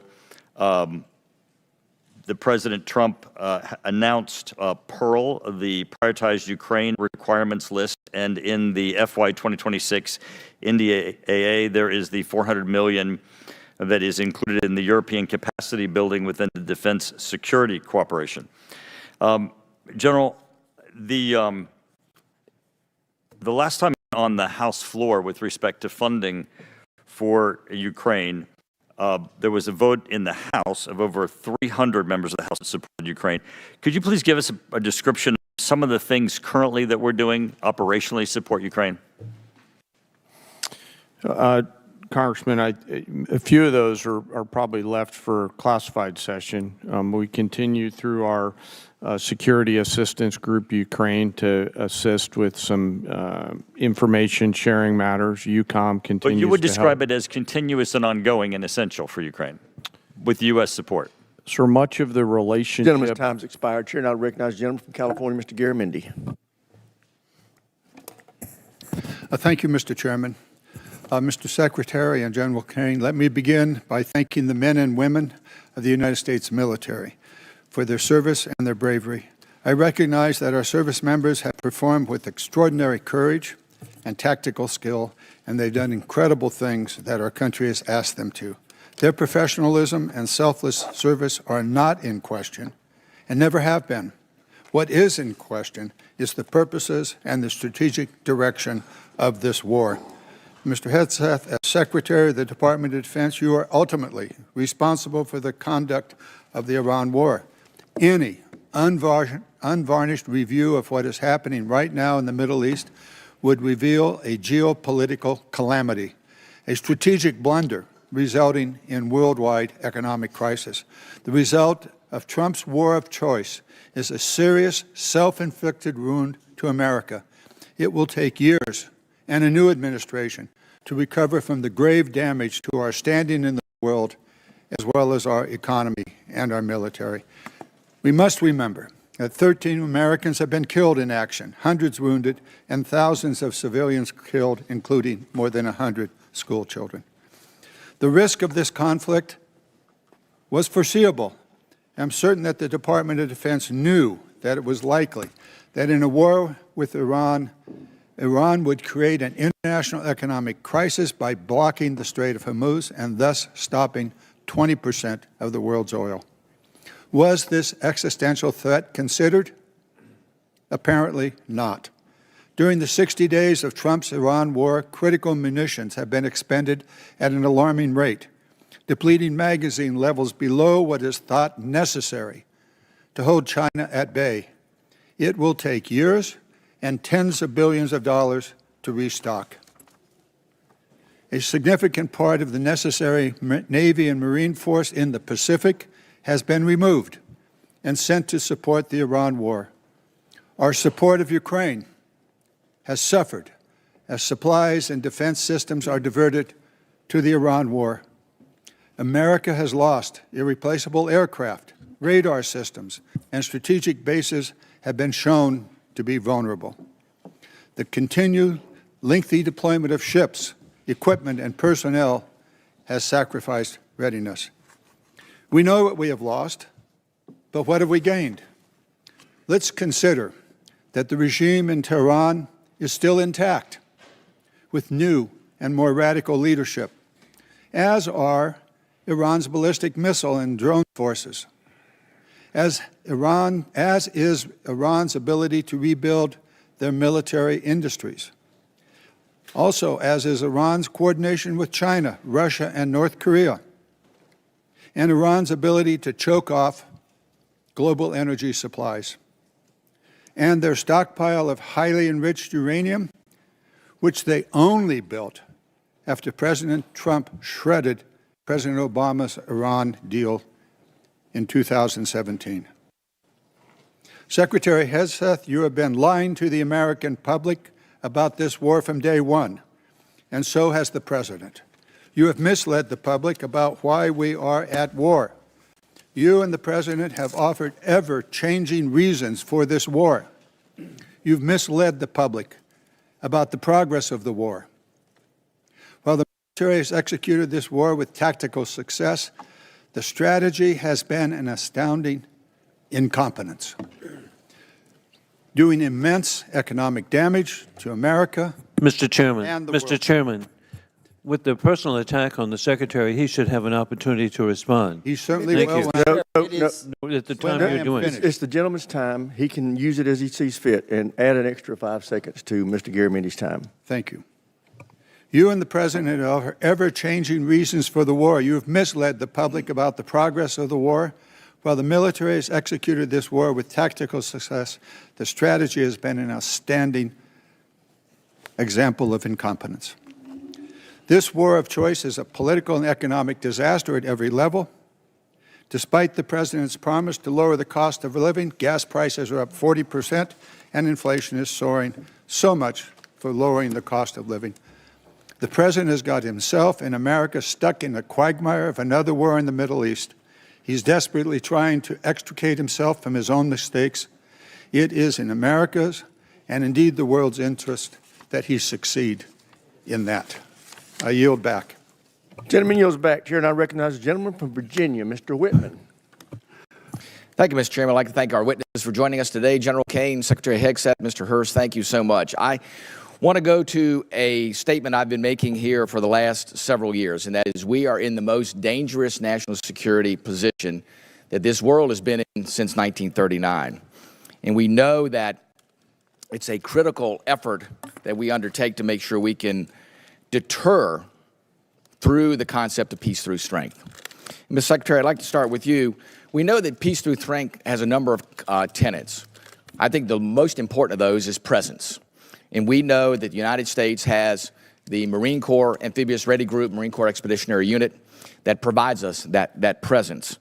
We know there are over 2,000 Marines and an aircraft combat unit that are on board those vessels, and they let us do a number of different things. That's the crisis response team that gets to go around the world. Today, as we speak, we have 3 ARGMUs that are deployed around the world. Unfortunately, that's an anomaly. It should be standard. Secretary Hegseth, the President and the combatant commanders need maximum flexibility to respond in multiple places at multiple times to combat and deter these threats. I just want to get your perspective on your goal to make sure we have a persistent 3.0 ARGMU presence, and to look at how are we going to make sure through our shipbuilding plans that we assure that we have the adequate number of amphibs that are being built. I think that number is probably right around 40. And then what are we going to do to make sure, too, that the A-sub-O, the operational availability, is going to be at the level where we can maintain an ARGMU 3.0 with the effort we have to put in to maintain these ships? So thank you for the question, the substantive question. Ultimately, we support 3.0 ARGMU. That presence right now gives us a lot of flexibility. Yeah. And this budget supports moving in that direction to ensure that this administration and future administrations have that kind of strategic flexibility with the incredible capabilities the ARGMU provides. We saw it in Southern Spear. We saw it on the Maduro raid. We see it right now. It's a persistent capability. So I think you'll find our shipbuilding investments to meet that as well. But if I may. Sure. Yeah. I didn't get a chance. I didn't see a question in the statement from the congressman. I hope you appreciate how reckless it is. When I said reckless, feckless, and defeatist of congressional Democrats at the beginning, That came after watching you say the same thing on CNN this morning, a quagmire. My generation served in a quagmire in Iraq and Afghanistan, years and years of nebulous missions and utopian nation building that led us to nothing. What we have right now, the way you stain the troops when you tell them 2 months in, Congressman, you should know better. Shame on you. Calling this a quagmire 2 months in. The effort, what they've undertaken, what they've succeeded, the success on the battlefield that creates strategic opportunities, the courage of a president to confront a nuclear Iran, and you call it a quagmire, handing propaganda to our enemies. Shame on you for that statement. And statements like that are reckless to our troops. Don't say I support the troops on one hand, and then a 2-month mission is a quagmire. That's a false equivalation.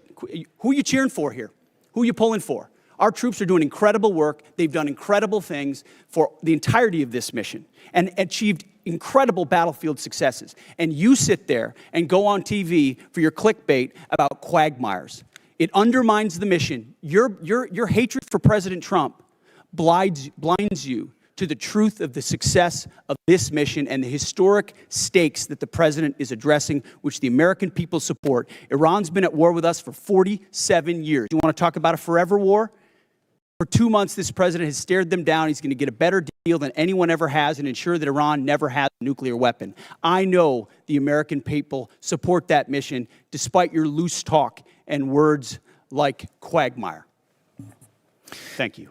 Thank you, Mr. Secretary. General Caine, I want to quickly go to you. We know all about the need for exquisite platforms, but we know if we're going to close the gap with our pacing threats, we have to make sure we have those expendable and attritable platforms. And we know those nation capabilities are key, and we have to be able to spin them up quickly because that's the fastest way for us to, again, deter by peace through strength. Give us your perspective on how you see the urgency of getting that capacity not only in place, but getting that ability to go to scale and get those capabilities in the hands of our warfighters. Sir, I think it's critical, and when I look at what OSW above us is doing, and the Deputy Secretary as well as Secretary Duffy, and frankly, the national and defense industrial bases all rallying around the need to scale, along with the new entrants that are out there who are coming and bringing products to the joint force.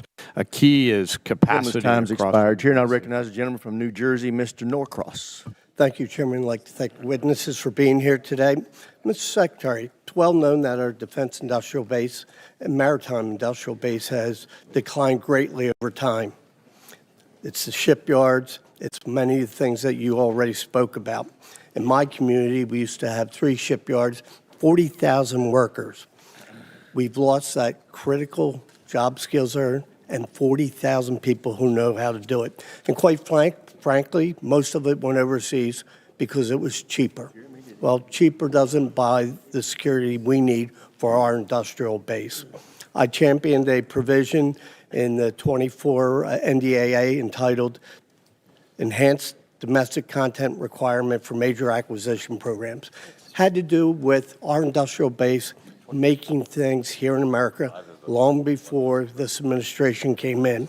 The goal was to strengthen our supply chains and have that critical oversight, push for greater investments, much of what you're doing now on these major defense acquisition programs.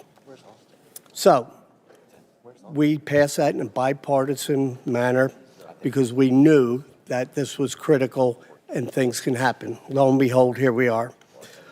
There was a reporting requirement in that calls on you, the Secretary of Defense, to establish an information repository, issue rules, create a fallback process to govern the Department of Defense. We wanted to better understand much of what is being done here, but it's not being reported back to us. I sent to your office on January 8th, followed up on February 4th. We're years overdue on this report that will give us insight onto how we're addressing it. We hear what you're saying, but can you commit that we will get that report to us in the next 30 days?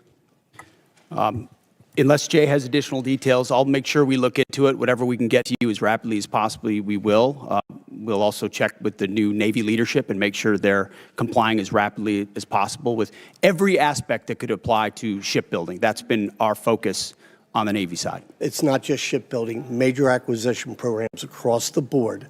This is incredibly important, and they are ignoring this. And 30 days is being generous, certainly. Second issue is you talk about championing the American worker and how important this is. Yet, in a memo on April 9th, you terminate all the collective bargaining agreements across the DoD, taking away from hundreds of thousands of workers at DoD their collective bargaining rights that they voted for. There was nothing to indicate there were any issues with any of the bargaining agreements, yet you decided to take away from them. Over the last few years, we have increased the wages for those warfighters, incredibly important. This year, up to 7%. Yet on the other side of this, you talk about supercharging the defense industrial base. We are in this. How do you go and say, yes, we support the warfighters? They can't do their job unless we are building things that they can use. Yet, no evidence to prove that these collective bargaining agreements were a problem anywhere across the Department of Defense under Democrat and Republican administrations. How do you kind of square that circle that you care about this, yet you take away their voice in the job? Well, certainly, sir, the great workers that whether they're contractors or DoD civilians that do the important work for us, the great ones are going to stay. And we've invested more in merit bonuses for civilians than any administration previous. So if you're doing great work, you're going to stay and you're going to have even more opportunities. But with our ear to the ground in those shipyards and other factory floors, there were issues with collective bargaining, which led to restrictions to the workforce and our ability to move faster. If I may, just and in point that out, case, those are we made the outside decision to provide contractors. additional flexibility. You didn't that we take it can move away faster. from the shipyard workers. You took away from Department of Defense employers where there hasn't been any issues. Let's be clear. Those are independent contractors, and they have their collective bargaining agreements, the ones that work for you. The ones that work for us should be at will like anybody else based on their performance. And if they're performing well, which I'm sure they are, as you've represented, they will have a job at the Department. So where is the issue that you took away their collective bargaining rights? Why did you do it if it wasn't a problem? Well, I stated up front, it has been a problem. There are plenty of cases, whether it's contract or inside our own department, where collective bargaining had led to arrangements and agreements that minimize the efficiency and effectiveness of employees at the point of their impact. That's what we were focusing on, and that's why we made the change, which we very much stand behind. Well, I yield back. Gentleman yields back, Chair, and I recognize the gentlelady from New York, Ms. Stefanik. Thank you, Mr. Chairman. Secretary Hegseth, I appreciate the department and the administration's focus on expansion and innovation in the defense industrial base. That's particularly important for emerging technologies. For years on this committee, my office has led the effort to ban the procurement of Chinese communist drones, which pose a significant national security threat. And last year, after years of work, this committee finally passed my Countering CCP Drones Act, or Section 1709 of the NDAA, which was fully implemented in December. How does the FY27 budget scale domestic production and deployment of drone systems to ensure the U.S. has the decisive advantage against our U.S. enemies? Well, thank you for the question. First of all, thank you for your work on that. Critically important. When you look under the hood of the ways in which China is trying to use critical elements of our defense industrial base and supply chain against us, or capabilities in the future that could hamstring us with options for a future president, it's staggering. So drones is one that not only have we recognized, but thanks to your leadership and the leadership of others, we are supercharging in this budget.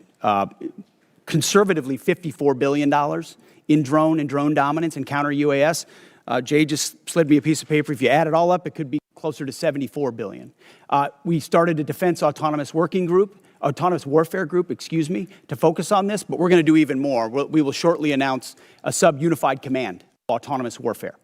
Drones are so central to the future of warfare and where we get them from that we have to be able to both make the exquisite ones better than anybody else and also the attritable swarm and then the ability to defeat them ahead of our adversary, learning from battlefields like Ukraine and Epic Fury. So thank you for your leadership. It is front and center in this budget. I very much appreciate all that the department is doing under your leadership. One of the concerns I have is recent reporting indicate that while DJI, which is a communist Chinese drone company, is prohibited from receiving new FCC authorizations, there are still DJI products such as the DJI Avata 360 widely available in the U.S. U.S. through major retailers. These received FCC authorizations before my provision in the NDAA was fully implemented. So my question to you is, we need to close this loophole to protect our national security. Will you commit to working with this committee in my office to ensure that these products that pose a significant risk to our national security are no longer permitted, given the evident threat CCP drones pose to U.S. national security? Congressman, yes, the department will commit to working with your staff and looking at that loophole, which we are aware of. And I missed in my first response, of course, that $54 billion is American-made drone dominance. Yes. That is exactly where they need to be, and that's where our focus is. Great. Another emerging technology that's very important and has a strong tie to my district is quantum computing. China continues to invest heavily in quantum computing, sensing, and secure communications for military advantage. I represent Rome Air Force Research Lab, which is a hub of research when it comes to quantum. Secretary Hegseth, how does the budget proposal position the U.S. to maintain leadership in operationally relevant quantum technologies? The country that dominates in quantum will dominate the future in C2, in comms, in every way that we fight. And so this makes the maximum investment possible here at home to ensure that quantum compute, and working across the interagency, by the way, this is not just a DOW issue, this is an interagency issue, to ensure that we've got the ability to scale and outcompute adversaries who are racing for the same code. General Caine, throughout my time in Congress, I've pushed for the department to optimize its approach to quantum and develop a strategic roadmap. In your opinion, which quantum capability areas offer the most immediate benefit to the joint force and should be priority investments moving forward? Probably some of the work in crypto and quantum to make sure we can see, sense, understand, defeat, and protect our own stuff. So that's where I'm most interested in it right now, ma'am. Great, and I also want to use my remaining time. I just want to invite both of you to visit Fort Drum, home of the 10th Mountain Division, the most deployed division in the U.S. Army since 9/11. In the first Trump administration, I had the honor of hosting President Trump, where he signed the NDAA in my district, and it's been a privilege to represent them. So encourage you to visit that installation before the end of this year. Thank you very much, and I yield back. Gentlelady yields back. Chair now recognizes the gentleman from Massachusetts, Mr. Moulton. Thank you very much, Mr. Chairman. Mr. Secretary, you and I agree that Iran is a national security threat to us and our allies.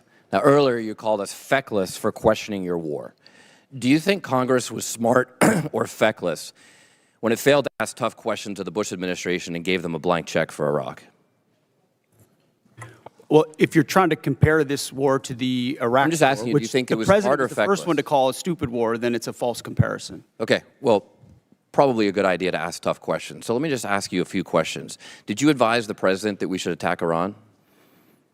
We were, first of all, in this position in the cabinet, we never talk about what we would advise the president to do or not. Do you think the president or you deserve more? I've been in every meeting. I understand with that, the chairman Mr. and everybody else as those Secretary, critical I'm asking decisions the were questions. made, and he got every perspective possible when it came. I'm to just asking what your perspective is. Are you afraid to take ownership of this? Do you Well, think it was a good idea or not? As I've consulted the president, do I think it's a good idea to confront a nuclear bomb To start this in the war. hands of the? Imagine what the world would look like right now if Iran had a nuclear weapon. Okay, so let's just imagine. Which, by the way, if every they other, had one, every which the previous Obama deal was going to allow them, including to do, the first Trump administration, they had one. prevented them from having a nuclear weapon. So, listen, how is this war going? Do you think we're winning? Militarily on the battlefield, it's been an astounding military success. No, but are we winning the war? Absolutely. Okay, so do you call Iran closing the Strait of Hormuz winning? Well, I would say the blockade that we hold that doesn't allow anything to come in or out of Iranian ports, which Okay, is so always we've blockaded their portfolio to blockade. So use. they blockaded us, and then we blockaded their blockade. That's like saying, tag, you're it. Or, you know, if President Madison had said, well, the British just burned down Washington, but don't worry, we're going to burn it down as well. Chairman Caine, did the military have plans for the idea that Iran might blockade the Strait? Sure. Thanks for the question. I'll answer it this way. You know, in this job, I have to maintain trust with a variety of constituents. Okay, I'm just asking if the military Yes, had sir. plans. As always, my point in this is, as I explain the role, my point in this is we always offer a full range of military options that are carefully considered with the associated risks with those options and the considerations therein. So, and we Mr. always Secretary, do did that. you consider this risk? Of course, this department has looked at all aspects of this risk. And So then because why did you this send the department looks, minesweepers, the only minesweepers we had in the Gulf, to Singapore weeks before the war started? we have lots of capabilities that you may or may not be aware of at the classified level. Okay, and so, to deal with by the way, would mines. the Trump-class battleships have helped with this? You're talking about a Minesweeping. prospective future battleship, which we welcome in the fleet. Okay, so you're supportive of the battleships? Yes, sir. Okay. How much has Iran profited from your administration lifting the sanctions on Iran when you started this war? I can tell you Iran is financially devastated right now. Okay, well, in conjunction with the they've Treasury earned about and $14 billion. Operation Economic Fury, they're at a point where between the blockade and what we've done to them militarily, remember, they don't have a Navy. They can't contest the blockade. Okay. Between what we've done to them What kind of militarily a and Navy can financially, they buy they're at a for place $14 billion? where they have very few options. How many Chinese missiles can they buy for $14 billion? Does that sound like winning? They're not. We're ensuring, and they're not buying Chinese missiles. Okay. You know, at the end of the day, this also has a cost to us. If let's say this war costs $100 billion, I mean, you've already said, give us more time. It's only been 2 months. It could go on for 20 years like Iraq and Afghanistan. Let's just say it costs $100 billion. What is that to the average American taxpayer? Do you have any idea? Well, unlike foolish previous administrations, it won't go on. No, I'm just asking. For years and decades. But let's just say Sitting in it's this $100 billion. position, it's hard to imagine how You know was that? allowed those things to happen. You were a part You know of that the war. answer to that? So was I. And I never. I'm just asking if you know what your war Now I costs know the what average the American end state is. taxpayer. What is the cost of Iran having a nuclear weapon that they wield? I'm just over us? asking if you know the cost of the average American I'm asking taxpayer. you what the It's about cost would be of $600. that. So for the American taxpayers out there, my constituents, some of the constituents you wanted to represent in Minnesota, I'm just wondering if they have an extra $600 lying around to pay for your war. I think that's just a question that we ought to ask. Now, quickly, on March 13th in a press conference, you said, we will give them no quarter, no mercy. In order for no quarter or no survivors is a war crime under the Geneva Conventions. You understand that's murder. Do you stand by that statement? The Department of War fights to win, and we ensure that our warfighters have the rules of engagement necessary to be as effective Okay, so as just to humanly be clear, possible. you which called they are. Democratic members of Congress to be tried for sedition for reminding our troops to follow the law. But when you tell them to commit a war crime, you stand by yourself. For insinuating that the laws Congratulations, that we're Mr. giving them are Gentleman's unlawful. time's What a expired. great Chair guy. now recognizes the gentleman from Tennessee, Dr. Desjardins. Thank you, Mr. Chairman, and I thank our witnesses for being here today. And I'd like to thank you for your commitment to our advancement in space, Golden Dome, and nuclear modernization, all which are critical. And also, I understand we're going to start some reproduction of the MQ-9 Reaper drones, which you, Mr. Secretary, and Ms. Secretary share my great state of Tennessee, and we know the 118th Air Wing, the National Guard operates Berryfield and conduct many of these missions, and they do so with great precision. So thank you for that.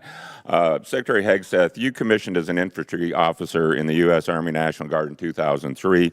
You've been deployed to Iraq, Afghanistan, Guantanamo Bay. You have been awarded 2 Bronze Stars, the Combat Infantryman Badge, Joint Commendation Medals, 2 Army Commendation Medals, among other recognitions. You have seen military actions from both an operational and service member perspective. Have you ever seen operations with the scope and scale and complexity of Midnight Hammer, Operation Absolute Resolve, and Operation Epic Fury? Thank you for the question, Mr. Congressman. Not only have I not seen missions like that, but if you earnestly go into our formations right now, and you talk to colonels and majors and staff sergeants and 2-star generals, and you ask them about the environment of our military right now and its capabilities right now, compared to under the Biden administration, under Obama, they will tell you it is night and day. Even the ranking member acknowledged that the troops performed incredibly well over the past 15 months and have demonstrated to the world. These are not new troops in a lot of cases. These are the same troops with new leadership under President Trump, who gives them every authority, under a department that ensures they have what they need. I have operators looking at me saying, for the first time ever, we have everything we need to accomplish the mission, both in equipment and in authorities. That matters when you go 37 hours around the world for Midnight Hammers. That matters when you go downtown in Venezuela and grab the indicted dictator of a country in the middle of the night in the most fortified location. That matters at the outset of the Iran conflict. It matters during Operation Rough Rider, which there's a reason why the Houthis aren't in this fight right now, because they experienced 50 days of the American military under President Trump. That matters in the Caribbean and our fight against designated terror organizations. This military is unleashed, and morale is at a level that this country has not seen for decades and decades because of the leadership of President Trump and because this War Department allows them to get back to basics. No more distractions, no more debris. It's simple accountability, training, standards, lethality, and they respond to it. And it's that response that's manifest in highly and historic successful military operations led by our incredible joint force, who are grateful to have a commander-in-chief that has their back. Well, I can tell you for that, our nation, myself, and all of us are incredibly grateful. Secretary Hegseth and General Caine, with your vision and steadfast commitment to our nation's service members, you have both overseen the beginning of a generational transformation of our armed services. This budget request reflects that commitment by building and sustaining our defense industrial base, increasing service member pay, housing, and benefits, robust funding for Golden Dome missile defense and space capabilities, and the emphasis on the peace through strength doctrine outlined in the National Defense Strategy. Based on the Defense Department's recent track record of successful missions, can you share some examples of military action that illustrate exactly how your leadership and vision for the Department of War is translating the peace through strength doctrine into an operational reality, and what psychological impact that may have on our near-peer adversaries, such as China and Russia? And I'd like to get both yours and General Caine's perspective. If you can take 30 seconds each. I'll keep it brief. Reestablishing deterrence was one of the core pillars of what we set out to do after Afghanistan, after October 7th, after the war in Ukraine, after Lloyd Austin went AWOL for a week and no one seemed to care. The world took notice of that. And through the actions we've taken swiftly that I just laid out, the world has recognized that American power is back, and the willingness to utilize it shows that we can achieve peace through strength. And General Caine, in terms of our adversaries? Yes, sir. You know, when we look at the totality of actions that we've done over the last year, one thing leaps out at me that I think is clearly and unambiguously seen by our adversaries or those that may consider it, and that's our ability to integrate and synchronize a whole range of capabilities that we have in the joint force, information, cyber, deception, jamming, air power, sea power, land power, et cetera. And I think that ability, and I'm so proud of our joint force, those young... Gentleman's time's expired. Chair, and I recognize the gentleman from California, Mr. Carbajal. Thank you, Mr. Chair, and thank you, General Caine, Mr. Hegseth, and Hurst for being here today. I associate myself with the comments of Ranking Member Smith and Mr. Garamendi, so that I won't repeat a lot of what has been said. Mr. Hegseth, I recently realized that we have something in common. I'm also a fan of Pulp Fiction. And no, the movie is not an accurate portrayal of the Bible. You know what I'm talking about.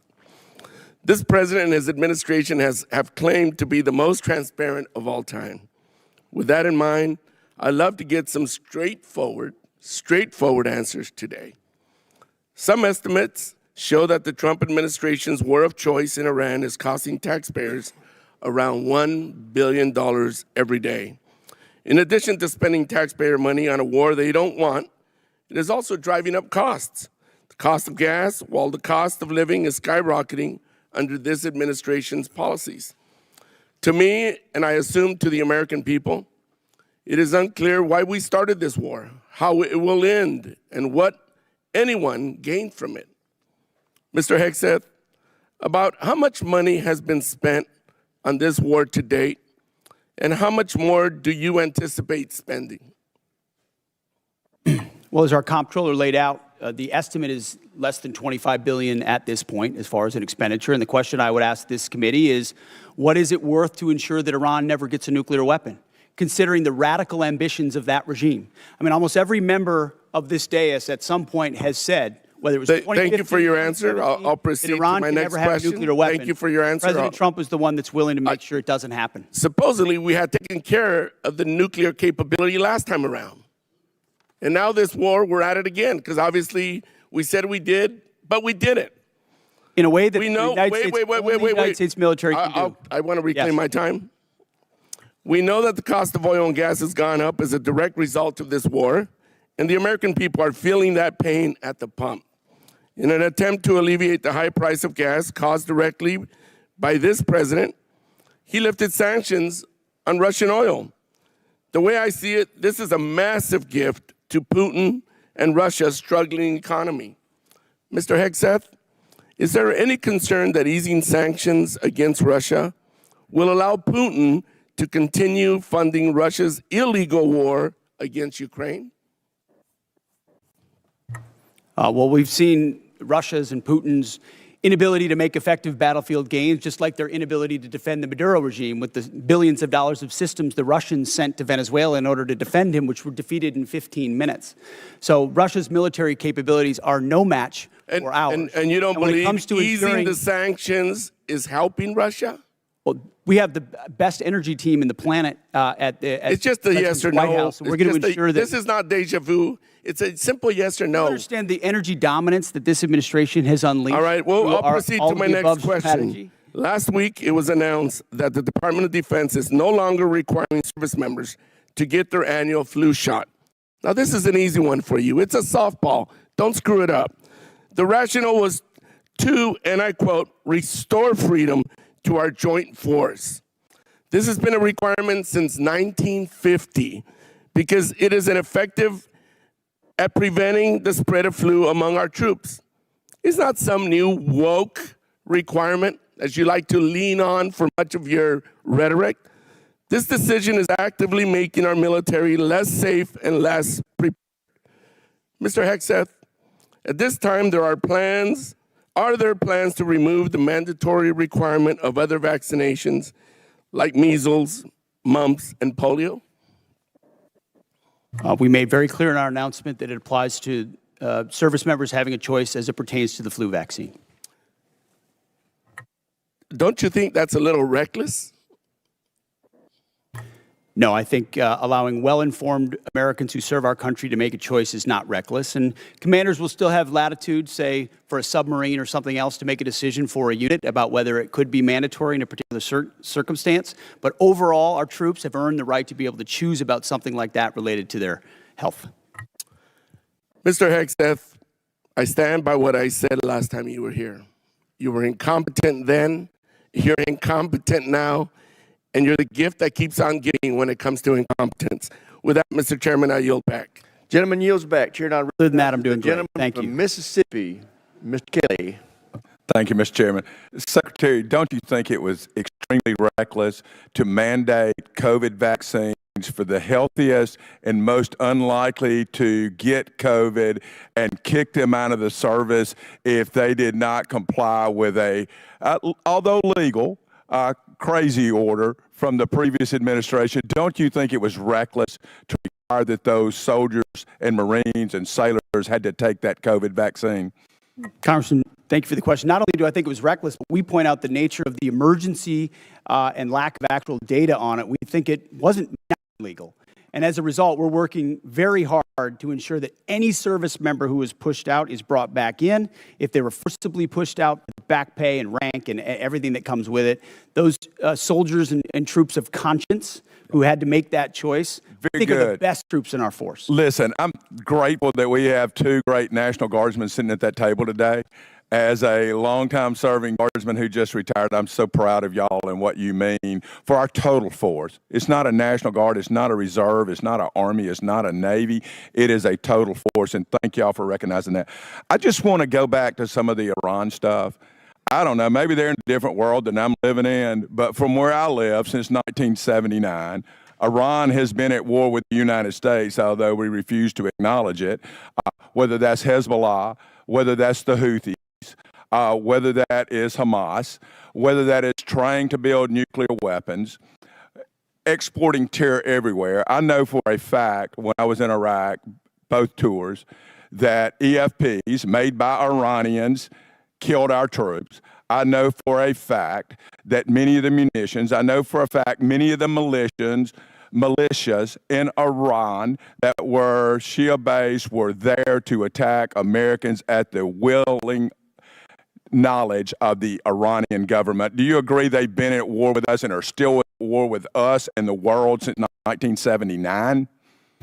Of course, for 47 years from Beirut to Baghdad, Iran has sought the most dangerous weapons in the world to try to achieve death, to America. And if they were to get the most dangerous weapon in the world, a nuclear weapon, they would most certainly use it, which is why this is at the level of seriousness that President Trump was willing to address it. And that's what I think so many in this body misrepresent. North Korea is the lesson.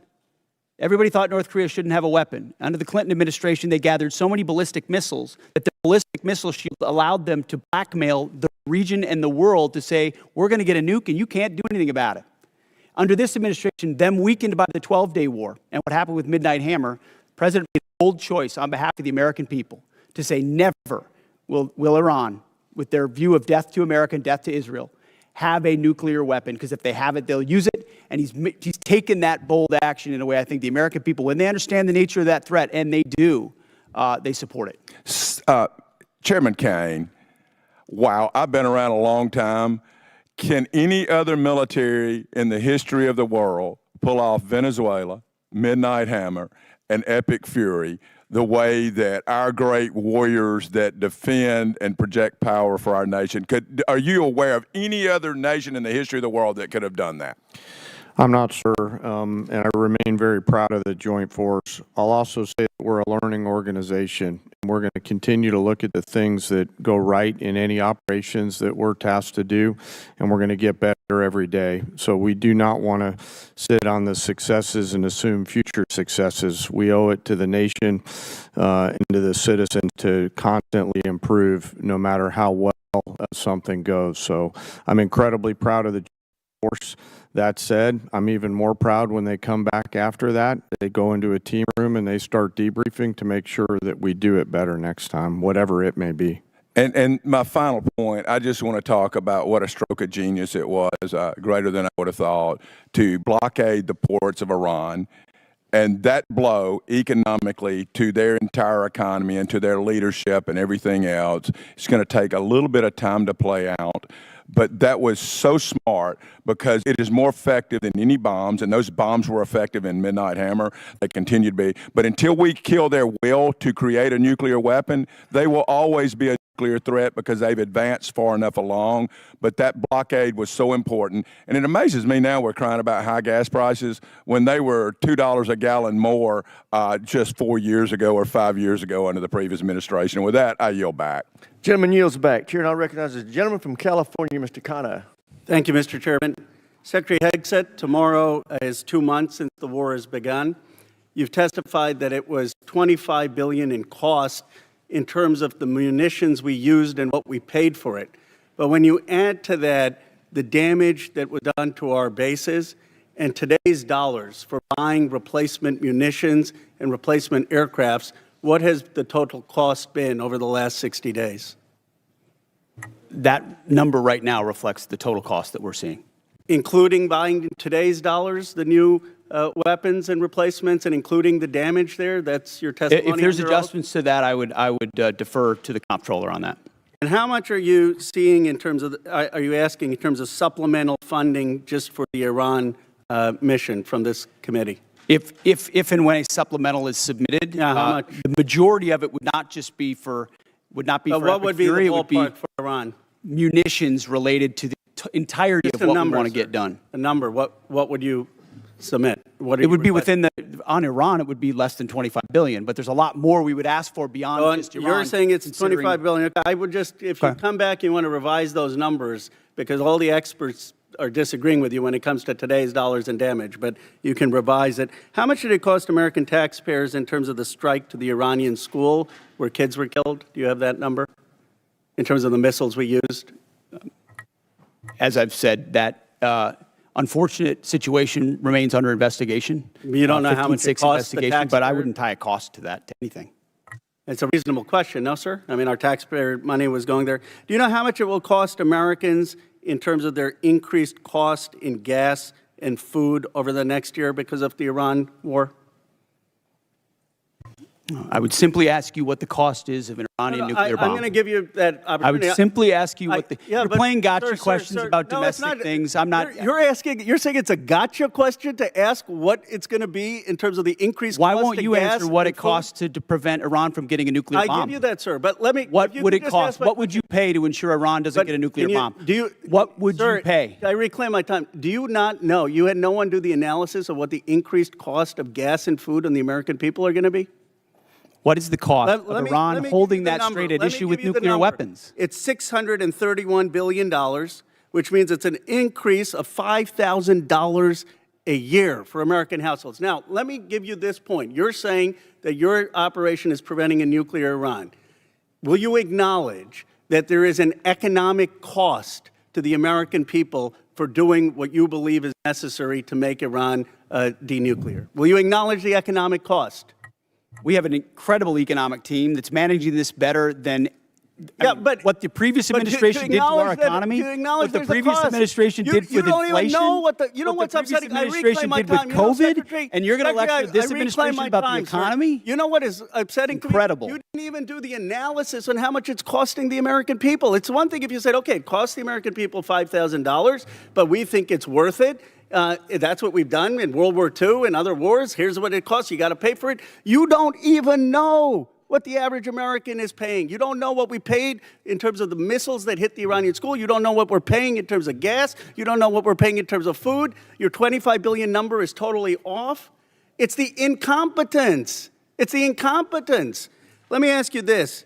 Certainly, maybe here we'll find agreement. There was still 440 pounds of low-enriched uranium, correct, when President Obama, after the JCPOA? Is that accurate? The amounts and types are classified. Okay. Will you acknowledge that there were 970 pounds of uranium enriched after Trump tore up the JCPOA? The JCPOA was a terrible deal that allowed Iran a path to a nuclear bomb. You deal with vague platitudes. I'm asking you about numbers. Like you don't know what gas costs, you don't know what food costs, you don't know what the operation costs. You know, I get sound bites, but how about numbers? Do you know how much the enriched uranium was after you ripped up the JCPOA? Trump did. I'll give you a number. I know that, as was stated by early on, the price of gas is twice as expensive in California, your home state, as anywhere else in the country because of the horrible policies your state pursued. You know what? It used to be that that type of stuff worked, and then you started to lose the people that you campaigned you wanted to be for, because you said you wouldn't get us into bad wars. You said you would bring down the prices. You know what I'm sad for? I'm sad for all the people who voted for Trump. I'm sad for them because you betrayed them. You betrayed a lot of that MAGA base. And you know who knows that? J.D. Vance knows that. Gentleman's time's expired. He's Chair now recognizes the gentleman from Nebraska, Mr. Bacon. Thank you, Mr. Chairman. I thank all three of you for being here today. It's a real privilege to be a part of this committee. You're the most bipartisan committee out of 20 in Congress. We have a tradition of voting on NDAs with large majorities year after year. And it's important not to be a Republican first in here or a Democrat first. We're Americans trying to ensure that our country is well defended. And in that spirit, I compliment the operations in Iran. I served 30 years in the Air Force. We were attacked repeatedly by proxy groups from Iran. On every deployment I was on, they were the #1 threat where I was located. I've lost friends, like at Khobar Towers. Iran with a nuclear weapon would have been an existential threat to our country. And if they had a missile that could hit New York, they would have done it. They would have done it 2 months ago. So I support our operations there. I think it was good that we got Maduro out. You know, I would say it would be important to get the representative government that duly won their election there, and not good to replace one dictator with another dictator, but Maduro was bad for their country. And I support our 5% GDP spending. There's no way to modernize our nuclear force, 6th-generation fighters, take care of our men and women in uniform without being at 5% GDP. But also in the spirit, I share a bipartisan concern of the firings that we've seen at the Pentagon. 4 of the 6 service chiefs, for example, the Coast Guard. We had a huge bipartisan majority here that had confidence in the Army Chief of Staff and the Secretary of Navy. And I would just point out, it may be constitutionally right. You have the constitutional right to do these things, but it doesn't make it right or wise. Now, my first question is dealing with the housing allowance, something I've been working for the last 2 or 3 years. Our housing allowance is underpaying people in certain areas. And the department, and that hasn't started under this administration, it's been going on for a while, they take out 5% of the housing allowance. They send it to other needs. But that means we're underpaying our servicemen and women living off base by 5%. So we tried to fix it with a $2.9 billion line item to fix housing allowance, but that money was moved. So Mr. Secretary, could you tell us how we're going to fix this? Because we have a shortfall in housing allowance, and we tried to fix it out of here, and I'd like to get it fixed. Congressman, I agree with you. I think that is precisely the kind of quality of life issue that's been ignored time and time again. Oftentimes with good intentions of trying to do some trade-off with something else. But I mentioned the 7% pay increase. That's just for junior enlisted. It's 6% from E6 to 03, and it's 5% from 04 all the way up. But closing that gap, TRICARE reimbursement's a big one we're going to look at as well. If we reimburse TRICARE lower than Medicare, then no one wants to take TRICARE, and now you don't have a real network for service members. So those places where we pinched pennies to try to eke out additional budget space have really hurt service members. So I'm committed to working with you on that to close that gap and ensure that folks can live where they are asked to serve because they can afford housing. Okay, I think this has already been addressed to a degree, but I just want to emphasize we did put $400 million in for Ukraine. I asked you to execute it. It's important for most of us in here. It has overwhelming support. Also, I'm the chair of the Baltic Security Caucus, and we've put money in for the Baltic Security Initiative. These people love America. They love freedom more than anywhere I've ever been, and they need us. They're on the front lines with Russia. I have a question for the chairman. So we did 29 years of the nuclear alert, airborne alert, the Looking Glass mission. In 1991, we turned that off because the Cold War turned to our favor. But I think we're back to where we were at. Russia's a threat. China's building a nuclear force to match ours. I think we need a Looking Glass 2 and restore that nuclear command and control survivability that gives us deterrence. Russia, China needs to know no matter what they do, we can launch those 400 ICBMs. What's your vision for the Looking Glass 2 or the follow-on?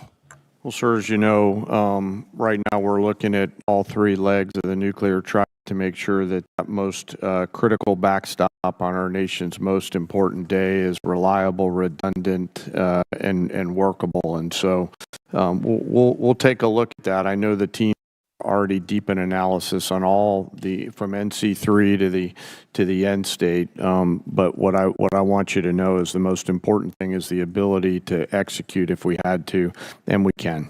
For 29 years we had a plane airborne with the general on board, and it gave the Pentagon, the White House, STRATCOM the assurance that we had a backup. I think we're back to the future. Yes, and sir. I appreciate your look at it. I just flew with them, and they were doing great work. Gentleman's time's expired. Mr. Chairman, Chair now recognizes the gentleman from Massachusetts, Mr. Keating. Thank you, Mr. Chairman. I want to talk briefly about the current U.S. doctrine and conduct of the administration in a particular event and a series of events, actually. As everybody in the dais and the witness table is aware, the Department of Defense Law of War Manual specifies that any order to kill shipwrecked persons in an illegal order would constitute a war crime. It isn't suggested there's a specific example to show a clear-cut example of what this entails in our own manual. With that in mind, let's look back a few weeks ago when a fishing crew ended a long day of hard fishing, scoring a full stock of albacore and swordfish on board. Without any warning or expectation, this small Ecuadorian fishing vessel, operating about 200 nautical miles off the Galapagos Islands, was militarily engaged by U.S. forces. It was hit once, then it was hit again. Not a warning shot, not an interdiction, 2 drone strikes. Survivors described chaos and severe injuries. Our U.S. forces then handcuffed the crew at gunpoint, placed black hoods over their heads, seized and scrubbed their devices, and then held them for days. Ultimately, the crew was released, given there was no evidence to support any narco activity or any charges that may be against them. So to recap, we struck a vessel, struck it again, set fire to it as it was sinking. And as public reports say, even drank their beer. We detained the survivors, and then we let them go. This should be eye-opening. Now let's go to another example, the double tap or two-strike attack that took place on September 2nd in the Caribbean. A vessel was struck, disabled, and then struck again, killing all but 2 survivors that were left clinging to the wreckage. And this is the thing. We know this happened. We know how it happened. And the Defense Department still refuses to release the follow-up video of the killing of the shipwrecked survivors, even though they released the initial one to the public in major news networks worldwide. No difference in sources and methods in the 2 videos, but still not released to the public. Of course, the backlash was severe at the time and perhaps is being forgotten. An unpredictable but ignoble display of character from this administration. Fingers were pointed at one another as everyone scurried to cover, in a tacit acknowledgement that this was an issue potentially violating international law. Now I've reviewed what's been available, the phony rationale that these attacks are about fentanyl trafficking, when we know fentanyl comes from China, India, through Mexico. Then the baseless argument that this was about narco-terrorism. You know, I don't believe a word of it. This was to create leverage for regime change in Venezuela. And now the president acknowledged that was about oil. Beyond the simple need for justice and exercising American values, it's important for us to discuss what the U.S. belligerence in the world stage means to our security, our ability to marshal cooperation with our allies, and most importantly, not to normalize these actions that could endanger the lives of our own service members put in similar peril. Let me be clear about one thing. Whether it's these particular strikes discussed here, the one that killed 11 others off the coast of Venezuela, whether it's the 178 other killings, with each of these extrajudicial killings, the administration is pirating American values. We'll continue to investigate this. We will. It'll come forward in the future. Some days that second video will be released. But we've got to stop also using our precious resources that are being taxed so heavily all over the world on actions that hurt our military. They hurt our military and they hurt our standing internationally, and they're hurting our standard here at home. I hope that we can move forward. I hope we can review whether these are justified, because I found no justification. We were given classified information on the second strike. I can't discuss it, but I must tell you, it's the most convoluted bullshit I ever heard in my life. This should be public. This is our honor. This is what it makes American a difference maker. This is what we're proud of. It's an incredible array of false accusations. And I yield back my time. Gentleman yields back. Chair now recognizes the gentleman from Texas, Dr. Jackson. Thank you, Mr. Chairman. Thank you, Secretary Hegseth and General Caine and Mr. Hurst, for your bold leadership and for your time today. I really appreciate it. I can't tell you how awesome this hearing is today. It's fantastic. From someone who sit up here for 4 years during the last administration, this is a great day. Despite some of the crazy and disrespectful comments from some in this room, the Department of War is back. Today is a win because we are discussing American power and dominance, national security, and making America great again. There may be differences in how we go about that, but at least we are not wasting all of our time talking about how to restructure the Department of War into a social experiment that appeases the far-left woke agenda that existed for the last 4 years. Thank God those 4 years of the disastrous Biden administration are done. On behalf of someone who served 25 years on active duty and almost everyone I know currently serving in uniform, thank you, Mr. Secretary, for saving the department. Okay, my question. The U.S. Special Operations Command budget has been relatively flat over the past decade, failing to keep pace with inflation and reducing the command's purchasing power by 14%. I was disappointed to see that SOCOM's FY27 budget request was only $223 million higher than last year's enacted level, dropping even further from an already less than 2% to now just above 1% of the department's overall budget. All of this comes despite being increasingly asked to do more. From 2023 to 2025, there was a 35% increase in combatant command demand for soft capabilities. And last year alone, SOCOM was unable to satisfy roughly 70 mission-specific requests due to resource and capacity restraints. Secretary Hegseth, I have appreciated the opportunity to meet with members of your team and leaders like ASW Solik Anderson and SOCOM Commander Admiral Bradley as we work to grow the SOCOM top line for future fiscal years. Can you discuss the critical role soft plays in underpinning deterrence, and do you agree with the urgent need to grow the SOCOM budget accordingly? Well, Congressman, thank you for your words, and I wholeheartedly agree. When you look at the burden that SOCOM shoulders on behalf of the Joint Force, it's incredible and it's significant. And so many of the things we have accomplished would not have been possible without the incredible leadership of Admiral Bradley, General Braga, and others inside that community and what they do. I recognize your desire for increased funding beyond what is in FY27. We have and will continue to look at that. That needs to happen. I think some of the other things inside the budget, drones, quality of life, there will be things that are applied to that community even more so, we believe, to ensure that they're taken care of properly. And then there's facility questions that are outstanding also, which we're examining. So we're committed, and we want to work with you. Where we've missed something, we need to get it right because they are at the front lines. Thank you. That leads into my next question. I just want to ask this real quickly. This year's budget request of $54.6 billion for the DOG, for the Defense Autonomous Warfare Group, is a vital step to unleash American drone dominance and rapidly integrate autonomous and unmanned systems across the Joint Force, and we've talked about that a little bit here. However, my concern is only $1 billion of this proposed funding is included in the base request, with the remaining $53.6 billion dependent on future reconciliation package. While I understand the flexibility this approach provides, I remain concerned about the potential gaps created if such a package fails to occur, or if funding for the DOG is not included in future budget requests.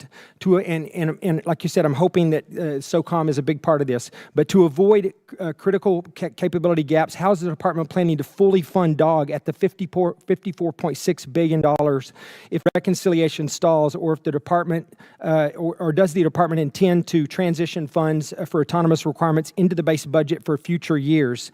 And additionally, as you mentioned, how will the department ensure SOCOM receives and executes portions of this funding to meet future mission requirements?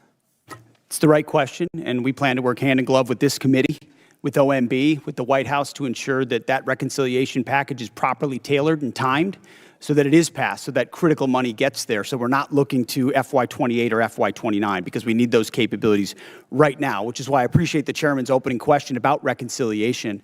It is a critical vehicle in this calendar year to ensure this department is fully funded to meet the threats of the future. Well, thank you. Once again, I think you guys are doing an incredible job. I appreciate your leadership, and thank you for your time today. I yield back, Mr. Chair. Gentleman yields back. Chair, I recognize the gentlelady from Pennsylvania, Ms. Houlihan. Thank you, Mr. Chair, and I appreciate you, gentlemen, for being here today and for the opportunity to have a face-to-face conversation with each of you. I have many questions and unfortunately need to start with some that disturb me, Mr. Secretary, from your opening remarks.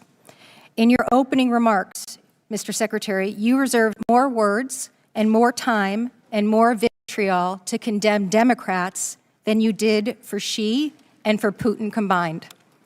It's pretty telling to me that you decided to use your words and your time for that. It turns out that Democrats, even Democrats in Congress, are patriots as well. We serve in our uniformed services, we admire and love our uniformed services, and we love our country just as much as Republicans do.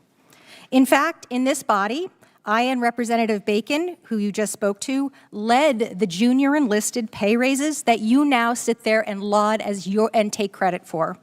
We led the closing of the BAH, which then you ended up poaching and using for other things.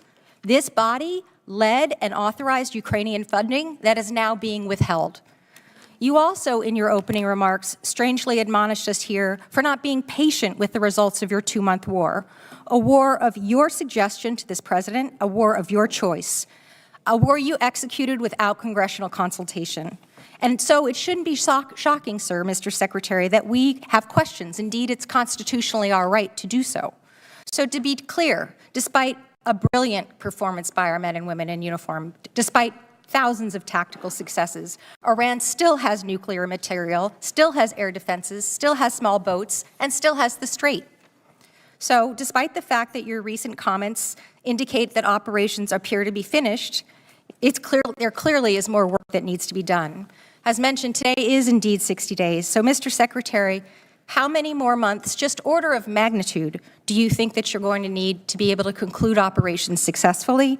And how many more billions of dollars do you think you're going to ask this body for?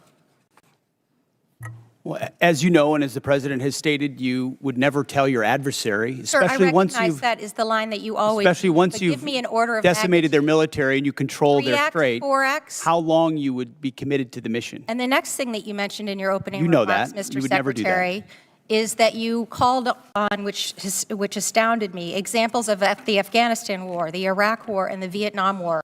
Those are stunning examples to me of something that didn't go our way.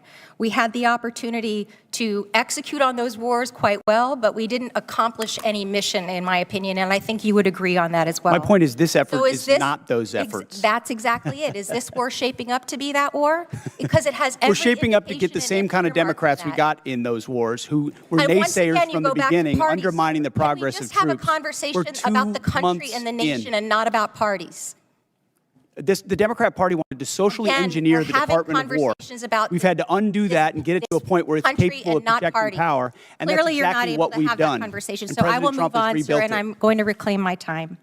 General George, let's talk about a guy who's a patriot, somebody who every single person here in this dais and down there in that audience and out there in this world has huge admiration for. Why did he get fired? Well, as with any moves we make with general officers, first of all, I thank them for their service, and ultimately... My impression is you thanked him by a text or a phone call. You didn't even do it to his face. Out of respect for these officers, we never talk about the nature of their removal, but every one of them, including myself, knows that they serve Sir, at the why pleasure did of you the fire President. him? Ultimately, out of respect to these officers, we don't reveal it. However, I will note, it's very difficult to change the culture of a department that was been destroyed by the wrong perspectives So with the you same think officers General that were George there. destroyed a culture? There are many, we've gotten rid of many general officers in this administration because we need new leadership. Sir. You have no way of explaining why you fired one of the most decorated and remarkable men who's We ever needed served new this leadership. nation. That's And my so answer. your answer is a very immature way of responding to my request. My next question has to do with my remaining time about the fact that there apparently are orders that you've recently given to the Navy to detail officers to command billets in special operations where they, the people who you're detailing, have already received bad performance reviews. They've received negative fitness reports. Is there a truth to that statement, sir? I'm not aware of what you're referring to. Have you ever ordered the Navy to add officers who never screened for Special Operations Major Command to the promotion list for flag officer? I'm not aware of what you're referring to. All right, I'll take that for no. Thank you, I yield. Generally yields back. For everybody's situational awareness, it's my plan at 1 o'clock or approximately 1 o'clock to recess for about 10 minutes to give the witnesses a chance to stretch their legs and visit the restroom if necessary. But with that, we will now go to the gentleman from Florida, Mr. Jimenez. Thank you, Mr. Chairman. And Mr. Secretary, are you aware that Iran, either through our intelligence or they themselves, said they had about 500 kilograms of enriched uranium, up to about 60%?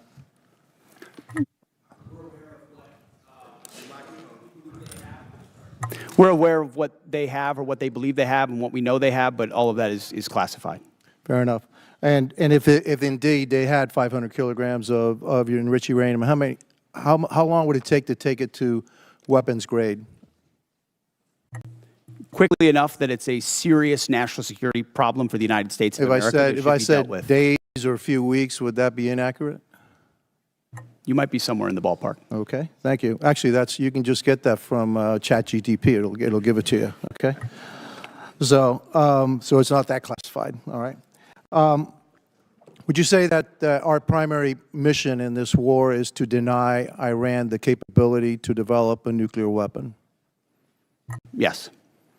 And would you say that a regime that's capable of killing 35,000 of its own people within a 2-day period, are they capable, if they had the delivery systems, to carry out their threat to destroy Israel and also to harm the United States of America?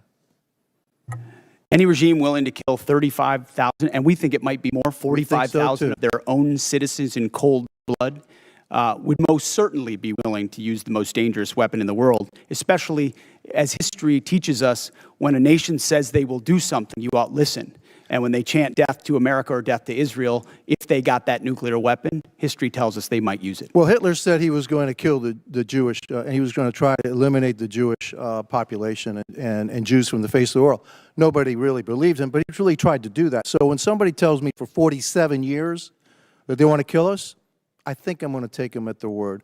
And so would you also agree that now another goal of ours is to make sure that Iran never blockades the Strait of Hormuz, never has control of the Strait of Hormuz? Would that be an objective of ours?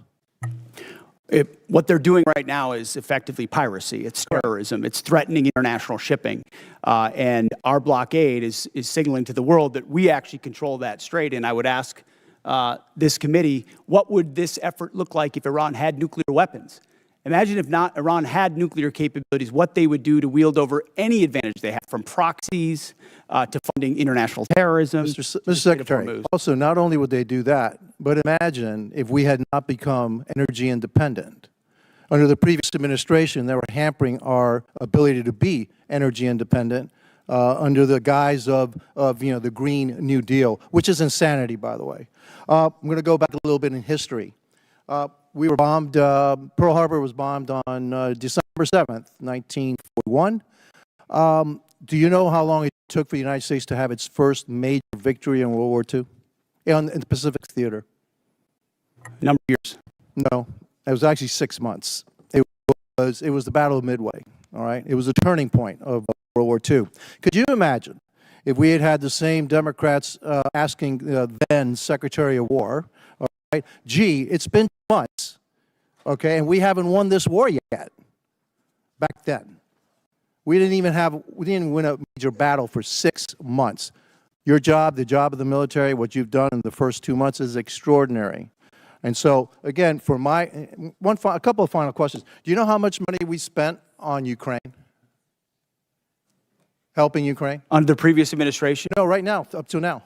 Upwards of $300 billion, $350 billion? You're probably right, about $300 billion. And yet I don't hear anything about, gee, how much money have we spent on Ukraine from the other side? The difference between them and me is this. I support the United States and their efforts to help Ukraine against a dictatorial, aggressive power like Russia, which is our second greatest adversary. But I also support our efforts to make sure that Iran never has a nuclear weapon. And so you'll always have my support, and I'm pretty consistent in that. I also support our efforts in what we did in Venezuela. We still have to go a little bit further because that remnants of that regime are still there. And we need to provide freedom for the people of Venezuela. And also, one thing, for me, I guess what I'm looking for in this war with Iran is to make sure that Iran never has a nuclear weapon, that we have established an inspection protocol to make sure they never get a nuclear weapon, and that we control the strait, and they never can control the strait. Gentleman's time's expired. Chair, I recognize the gentleman from Colorado, Mr. Crow. Thank you, Chairman. Mr. Secretary, I want to go in a little bit different direction. Timothy Parlatore served as your private attorney, correct? Correct. And Mr. Parlatore also served as private attorney for President Trump's campaign, correct? I'm not privy to every professional position that he's held. Well, I'll help you out. He did.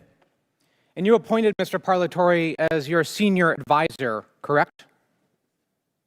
He does reserve duty on behalf of the Navy. His title is as an advisor. You gave him that title, correct? And I would count him as very much an advisor of mine. He travels with you, correct? Tim Parlatore has been a long-term friend. He's a great patriot. He travels with you. That's not what I asked. Every claim of time. He travels with you, doesn't he? He travels with you, doesn't he? Correct? There's public Instagram that shows this. Just say yes. Yes, of course. Okay. He sits in meetings with you and advises you, doesn't he? He sits in some meetings on occasion. Well, he maintains a desk in an office in the Pentagon, does he not? I'd have to check. You don't know? It's a big Pentagon. You directly commissioned Mr. Parlatore in the Naval Reserve as a Navy commander in March 2025, did you not? I was very proud to do so. And when you did, because he's a Navy Reserve officer, he didn't have to go through the PPO process, the White House Presidential Personnel Office, right? He wasn't vetted by a White House PPO. Uniformed service members don't get vetted by The answer is yes. He didn't have to be vetted by a White House PPO. He didn't go through the Senate confirmation process either, did he? The answer is no. I don't know what you're getting to, but Tim is a fantastic I'll tell you what American. I'm getting to. The answer is Great no, work. right? He does great work. Okay. He didn't maintain a security clearance when you appointed him as special advisor. Is that right? I'd have to check. You don't know? I mean, anybody that has access to sensitive material is going to have the appropriate clearance. Okay, so when you appointed him as special advisor, he had a security clearance? You're trying to piece together a timeline. No, I'm asking a simple question. One of your special, most sensitive advisors, did he have a security clearance? No, you're playing a gotcha game like you do on TV and everywhere else. You're trying to thread together details that are connected about something else. Clearly, you're concerned about my line of questioning, aren't you, Mr. Secretary? Because you know where it's going, don't you? I think you do. So, does Mr. Parlatore represent foreign governments? He has a private law practice, does he not? From what I understand of his law practice, he does a lot of great work for service members in the military and other. He maintains a private law practice. Does he represent foreign governments or foreign persons in that private law practice? I don't know. You don't know. Somebody who's sitting in your meetings, a special advisor, you don't know. Does he represent any senior officers who are currently under consideration for promotion by you or your office? The only person that makes determinations about senior officers. Answer the question. Does he represent senior officers who are under consideration for promotion by you? No, I'm the one that makes decisions about choosing. Does he represent them, Mr. Secretary? Does he represent them? He doesn't represent anyone. He's a legal advisor and always has been. But he has clients, does he not? He's a legal advisor to me on reserve duty, and he always has been, and he does a fantastic job. Is it true that Mr. Parlatore was removed? I reclaim my time. time. Is it true that Mr. Parlatore was removed from an investigation by the White House last year? I don't know what you're referring to, but not that I'm aware of. You're not aware of it. Was it true that you were also removed from that same investigation? The answer is yes. No, not that I'm aware of. You're not aware of it. That's interesting. Well, is it true that Mr. Parlatore disparaged President Trump? I don't know what you're referring to, but no. Is it true that Mr. Parlatore was accused by President Trump and his lawyers of lying? What you're accused of is a cute line of questioning that's going nowhere. Well, it's going somewhere, which is why you're not answering the question. Was it true that he was accused of lying by the president's legal team? I'm not familiar to. You'd have to give me the context. Well, it's right of that here. article, You want to look at the statement from President Anybody Trump's could blow legal up team? a quote and claim it says something, and that's what you're doing in a little stunt. Secretary Hegseth, what I'm really concerned about is you purport to have unfaltering loyalty to President Trump, and yet you are continuously going... Oh, you care a lot about President Trump, don't you? You are This going is a behind his cute waste back of your 5 and minutes. appointing A people. huge, I reclaim cute my time. waste of your 5 minutes that I led reclaim my nowhere. time. You are repeatedly going behind the president's Gentleman back. from Colorado's time. Go ahead, Mr. Carl. You are repeatedly going behind President Trump's back, appointing people who he is accused of lying, who the White House is Gentleman's accused of time's lying. expired. And you are not being Recognized honest as with the President gentlelady Trump. from South Carolina, Ms. Mace. Thank you, Mr. Chairman. Thank you, Mr. Chairman. I request unanimous consent to enter a number of documents into the record. The first of which is a statement from Corey Mills, First Sergeant, stating his forms and accounts of his military service are falsified. The second document is a picture of Corey Mills wearing a Bronze Star from 2019, before he ever got a Bronze Star. The third document is a document that conveys a Bronze Star medal and his life-saving care to the wounded, and according to the soldiers who were there, they said it never happened, according to the men who were there. The next document is a transcript of a conversation I had with Brigadier General Arnold Gordon Bray, who confirmed that he did not review, did not read, did not physically sign the form, Form 638, that Mills submitted for a Bronze Star. And to be candid, he said, quote, "I didn't look at it." I asked to review the email that he sent to Mills' staff about authorizing his signature for a form he did not review, and he said that he would not share it with me.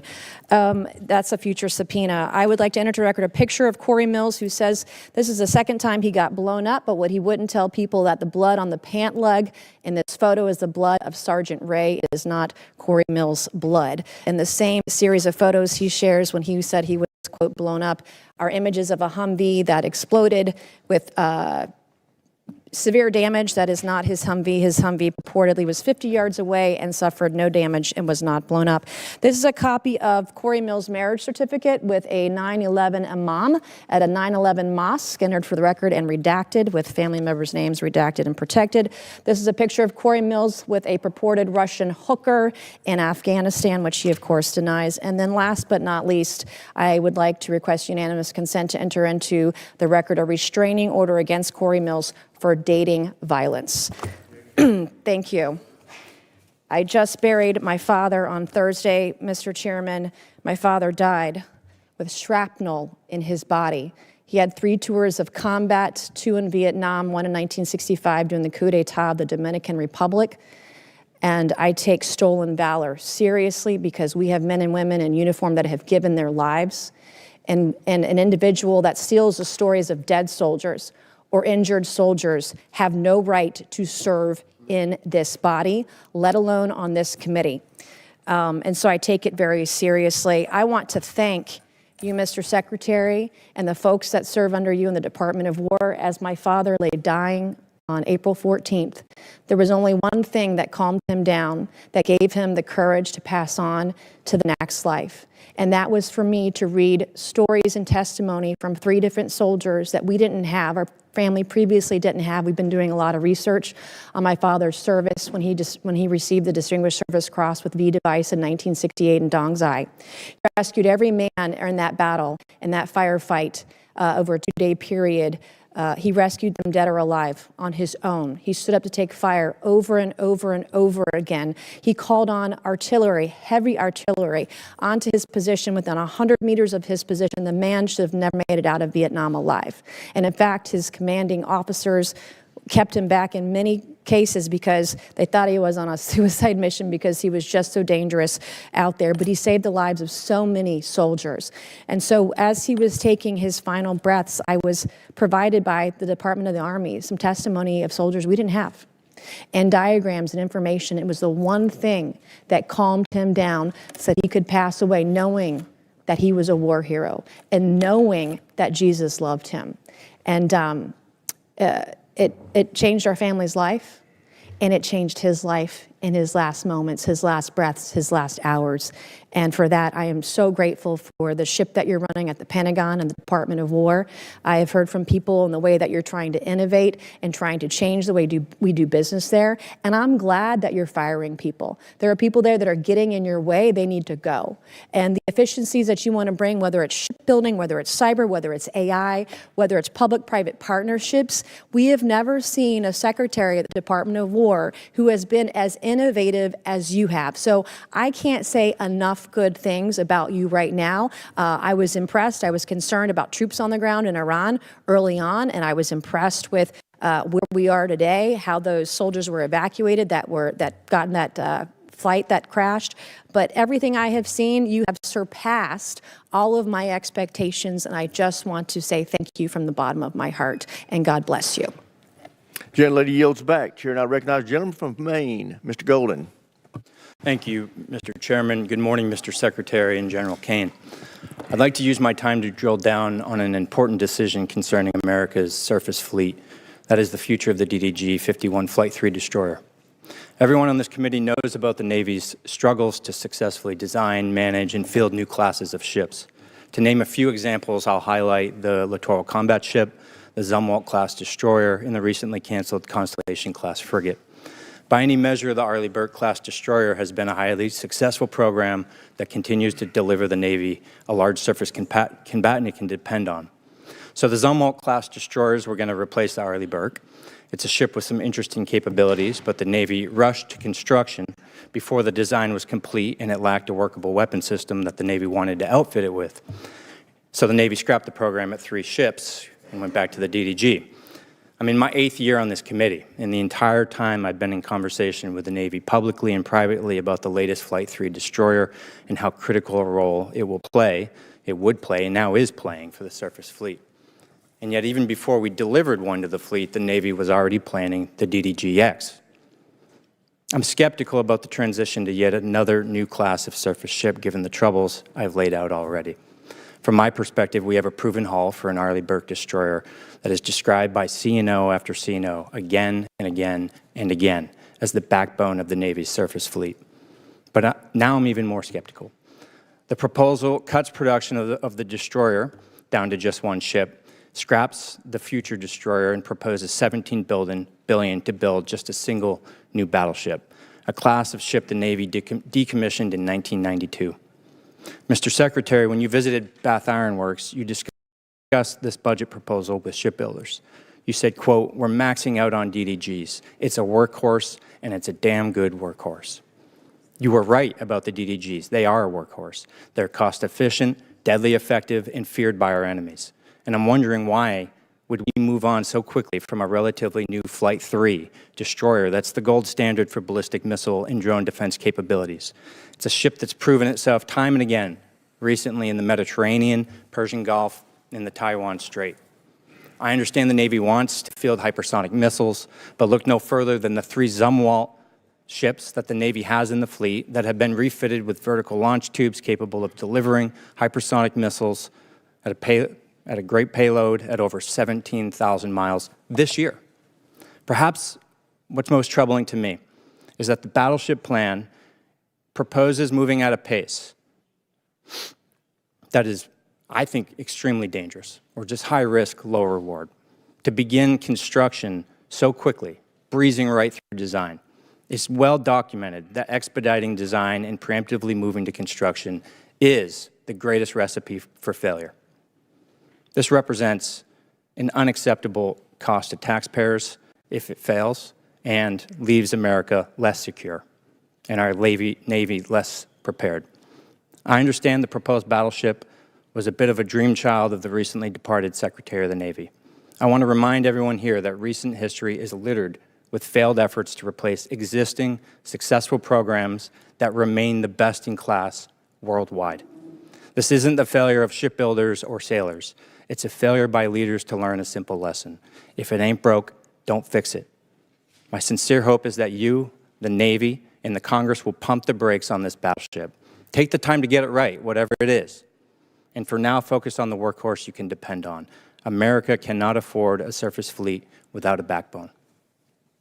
Well, I very much appreciate that perspective. And the idea of divesting of an asset that's indispensable right now is not just a Navy problem. I mean, we've seen the same on MQ-9s and Apaches and A-10s and systems that our warfighters continue to rely on, which is why divesting to invest, which was sold under the previous administration because of continuing resolutions and insufficient budgets, created a gap where now you're getting rid of the very things that you need right now, and you don't have available things of the future that you said you would have because of the way this department did business. Always over cost, always delayed. So there's one destroyer, one Arleigh Burke class destroyer in this budget because, and I hate to even say it, I'm not going to say it in open hearing, how many years behind we are in the backlog of building the Arleigh Burke class destroyers. So the bulk of the money goes into shipbuilding to fix that, ensure we can get new places to build more faster. Then you can fund additional, either whether it's this class or the next class. But the Arleigh We're Burke almost over time. I'm going to reclaim and just say in my last seconds here, careful with the pace moving through design to construction so quickly as proposed by this budget. Thank you. Gentleman's time's expired. As announced earlier, we're going to now recess until 10 minutes past the hour of 1.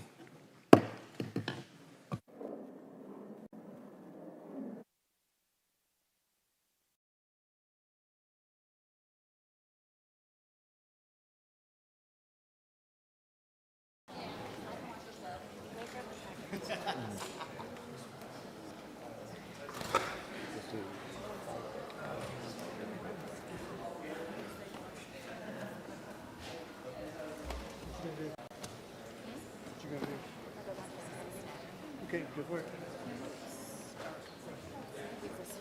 Sure can, absolutely. You finished with that coffee? I'll give it a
Right now, members of the Armed Services Committee are taking a break from hearing testimony from Defense Secretary Pete Hegseth and the Chair of the Joint Chiefs of Staff, General Dan Caine. We take you live now to New York City, where King Charles III is visiting the 9/11 Memorial.